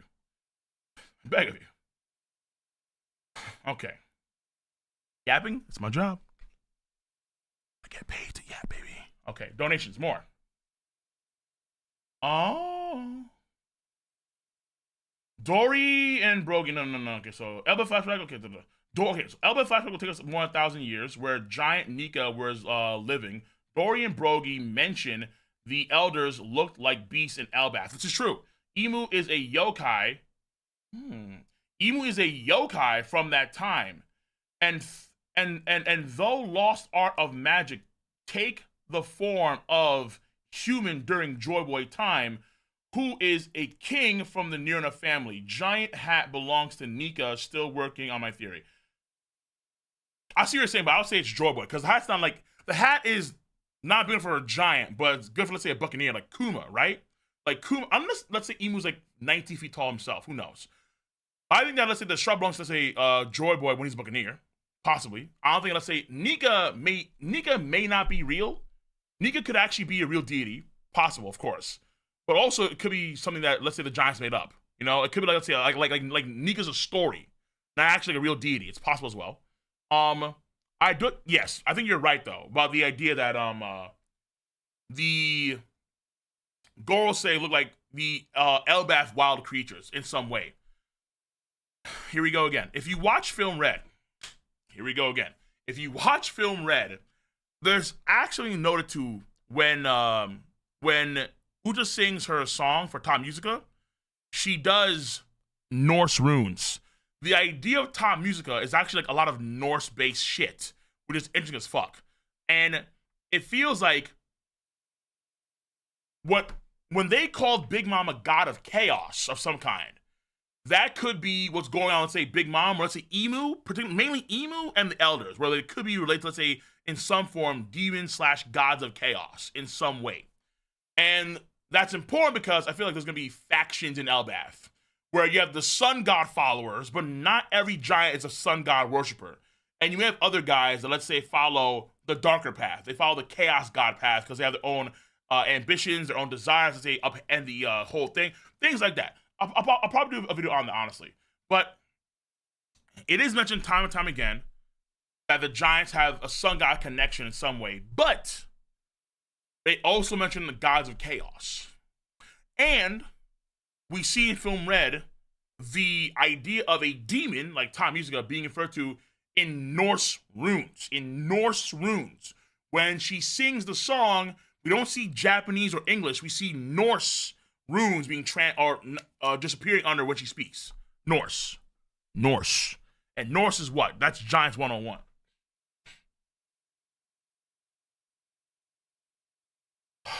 Rolling low again. Garp held back. He shown holding back against people he cares about all through the series. Then that would make Garp's statements a lie about being weak and hesitating. I don't think Garp's lying. Keep it a stack. Rev 5. Kobe to the rest of the left side, that panel. Do you think they're all the winners? Kobe, Kuzan, Garling, and Sabo, while the right side loses? No. I don't see Kuzan winning. Garling is for sure losing. Sabo will win, though. Kobe will win coming in at all. Kuzan, I doubt that. Garling, I don't think he's going to win shit. And Sabo is for sure winning. Dragon's going to win, too, via Sabo, you can argue. Unless let's say Dragon dies. Akainu will lose, for sure. Absolutely. Emu will lose, yes, guaranteed. Mystery Man, not too sure. We'll have to find out. So we have no idea. We have no idea. Okay, King. Oh fuck, shit. There's more. Damn. Actually, a lot more. Damn, there's a lot more donations. Damn. Okay, let me just kind of roll this quickly then. King G. Shanks may have more destructive hockey than Mihawk, but he has more control and precision of his already extraordinary hockey, control over unrefined power. What does that even mean? How do you know that? Oh, okay, I guess that's your assumption. But hold on. Wait, what do you mean? You know Shanks has like the most insane control of hockey ever, right? Like by far. Remember, Shanks somehow sensed Green Bull from another ocean, my nigga. And then he shot a fucking bolt of lightning, and then he pinpointed Green Bull specifically with Conqueror's hockey. How the fuck do you do that? What has Mihawk done that's even comparable to being able to Wi-Fi hockey for like, he was in the saltwater oceans in the borders of Wano country.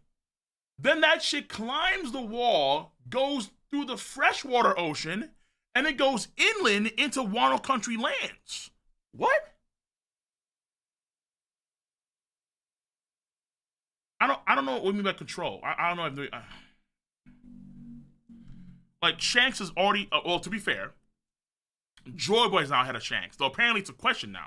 Apparently the transitions were off, and now it's a question. Who knows? But outside of, let's say, Joy Boy, who might be the top one strongest dude of all time, might be, maybe he's up there. You could argue, let's say, Joy Boy and Nika, if Nika's actually a real deity. Not too sure. Again, have to see in the future. Don't know. But Joy Boy is probably the strongest guy in One Piece history. Very likely. Shanks' hockey is inferior to him at this point in time, based on this translation. Fair enough. But that's like the amount of hockey. Like, that's like the power of the hockey. In terms of control, no one has done what Shanks has done so far. Not a single person. In fact, if Shanks was actually, hear me out, could be possible. If Shanks was actually infusing his Conqueror's hockey in the very air itself, I don't want to hear shit. I don't want to hear a fucking thing, man. Like, I don't want to hear nothing. All right? Nothing. In fact, I think it's even... No, it is canon. Because I think Oda confirmed it was canon. Shanks has this thing, allegedly, well, no, canon, called observation killing. Whereas Conqueror's Haki is so potent and it's so much control, he can stop future sight. I mean, like, niggas. I don't know. I don't know. Like, I think he's right now the best hockey user on the planet by far at this point in time. By far. Like, literally by far. And then eventually we'll have Luffy get there too, obviously. But, we're not there yet with Luffy. He has a long way to go. A whole final saga. Growth songs. There are regular, ancient, artificial, mythical Zoans. Since we have regular, ancient, artificial giants, there could be a race of mythical giants.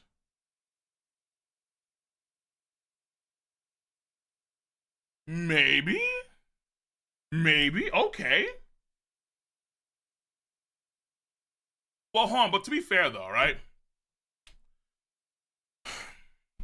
The ancient giants are kind of mythical in their own respect, you could argue. But also there's Oni. And this is something that I don't know why Oda doesn't dive in more into this. Oni are kind of mythical. Black Maria is an Oni. So is Yamato, so is Kaido. They're Onis. And they're not like giants, but they're much larger than regular humans. So I feel like Onis would be that. Growth songs. But, because remember, Kaido got really mad at Yamato for befriending humans. He said, "You're a fucking Oni. You can't befriend humans." Why? It's one of the weird things that's kind of like left out in the story. Like, Onis can't befriend humans. But why? That's lore that's not explained at this point in time. So ancient Onis are huge. Probably, yeah. Because Black Maria's a pretty big woman, man. She's massive. Same as Kaido. They're huge.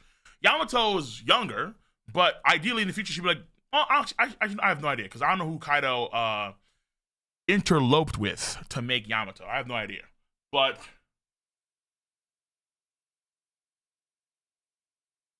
the Onis could be like the mythical giants, if you would. But Oda has to actually like dive into that shit. Like, who are the Onis?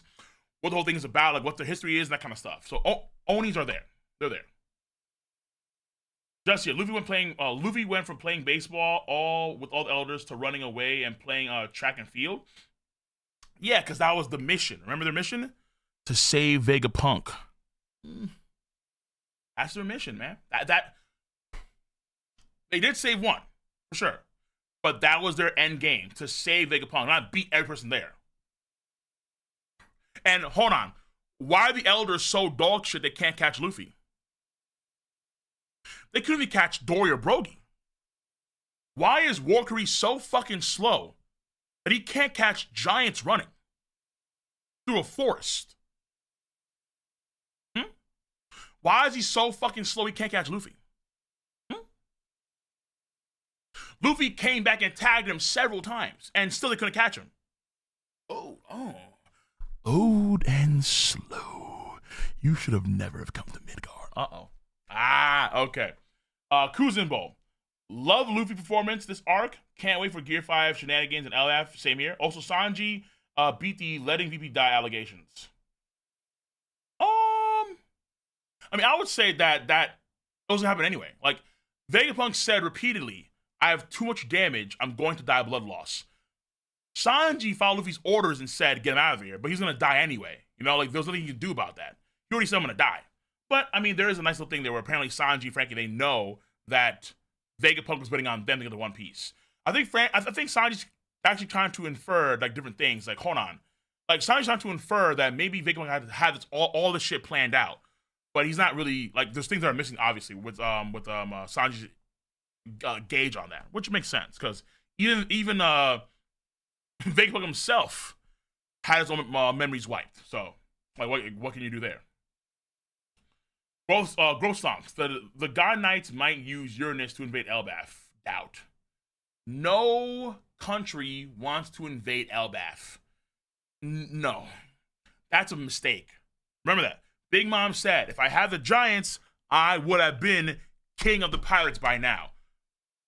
you don't fuck with the giants. You just don't do that, okay? Like having what 8 giants on Marine 4 was a big deal in terms of military power.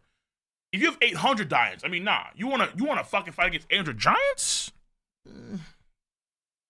And then also too, that thing I don't know if that thing can actually go that far, at least yet, because I think the idea was what was the idea?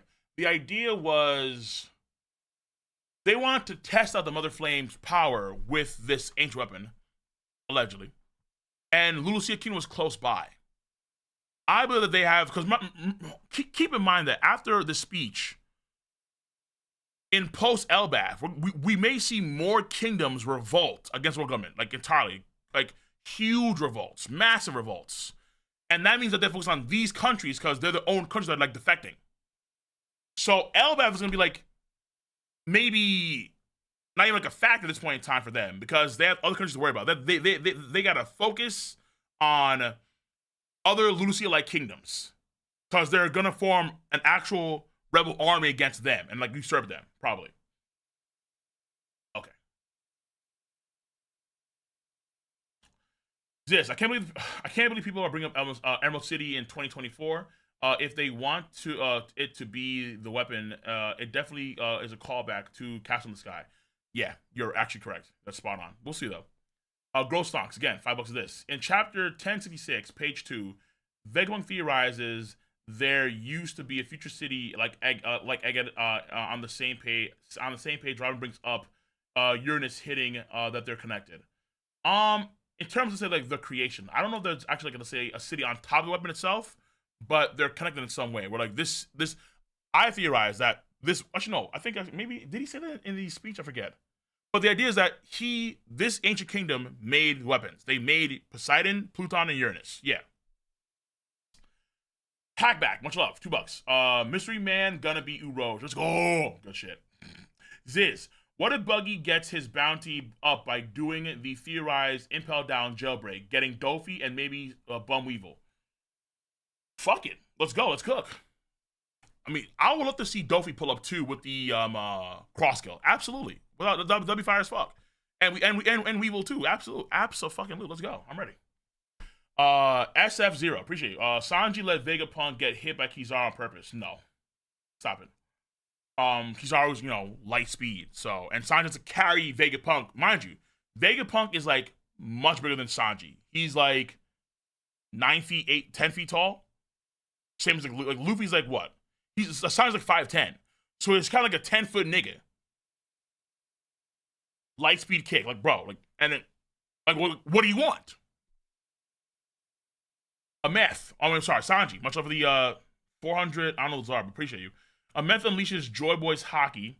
Made Emu shiver. Emu fear the simultaneous death of the 5 elders. I think that the idea is that no. I doubt that. I think that the idea is that when the elders came back, and we see what was it? The elders came back, and then we see.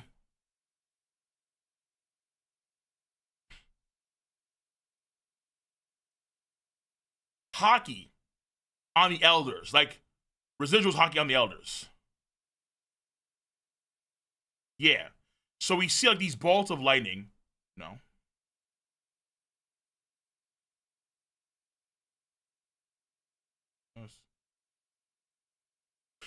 We see these bolts of lightning on the elders when they arrive. And so and because they were so close to a meth, it's very likely that the hockey, the residual hockey of a meth of Joy Boy's hockey was on the elders, and as a result of that, Emu actually sensed Joy Boy's hockey. So in the same way, Kaido was sensing Oden's presence in Enma, a meth, Joy Boy's hockey's presence was on the elders that teleported in. As a result, oh my god, it's fucking Joy Boy. Started freaking the fuck out. So I don't think that, because he even says Joy Boy, or it even says Joy Boy. It doesn't say like, oh, like my elders or my henchmen or my minions. No, it just says Joy Boy. We could be right, Sanji. I just kind of doubt. I have my doubts. I think it's just Joy Boys hockey being that subtly. Dreams Never Die. Nice name. $5. In film Red movie, Yasop was able to telepathically connect with Usopp. Do you believe we'll learn more about hockey variants in Elbaf? I believe so. Yes. I think that we're gonna probably learn about being able to like negate powers more often with Congress hockey, and be able to maybe have some shit with, let's say, telepathy, maybe. Because remember, guys, right? Luffy was somehow able to talk to Momonosuke underwater while he was knocked the fuck out, right? And even Law's crew could hear Luffy speak. The voice of all things could be a version of observation hockey, and you can communicate telepathically, maybe. So there are things that need explaining for sure. All right, but I think we're actually done for the most part with armor hockey, maybe. Or let's say Zoro's Asha could be a version of armor hockey, maybe it's Congress hockey. Maybe we'll find out more, let's say, Black Blade stuff in Elbaf, maybe. Who knows? But either way, there is that idea of like he could actually communicate. He could talk to Momonosuke, and Law's crew heard that shit telepathically. Voice of all things, telepathy, possible, all in the paradigm of the opposition hockey. Maybe. Luffy could refine every. Yeah, he could. He definitely could. Okay.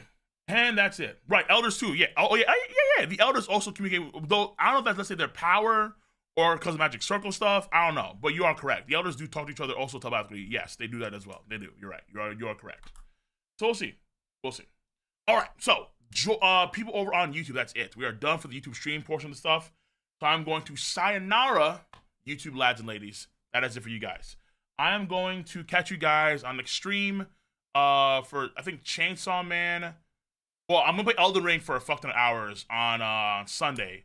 Hopefully by then beat the game, hopefully. And then I'll shoot Chainsaw Man on YouTube for you guys, either on Monday or on Tuesday. Yes, one of those days. So, yeah. Fall hockey? We're going to get there. So, yeah, that's it. YouTube, love you guys. Make sure before you go to like the video, like the stream, like it. Once again, at this point in time, I think this arc is just as good as Whole Cake Island, which is in my top 10 arcs for the story all time. And we'll see what things go. So, until then, YouTube, peace out, stay safe. Love you guys. Take care, YouTube. Have a nice one. And now we're going to go Twitch exclusive.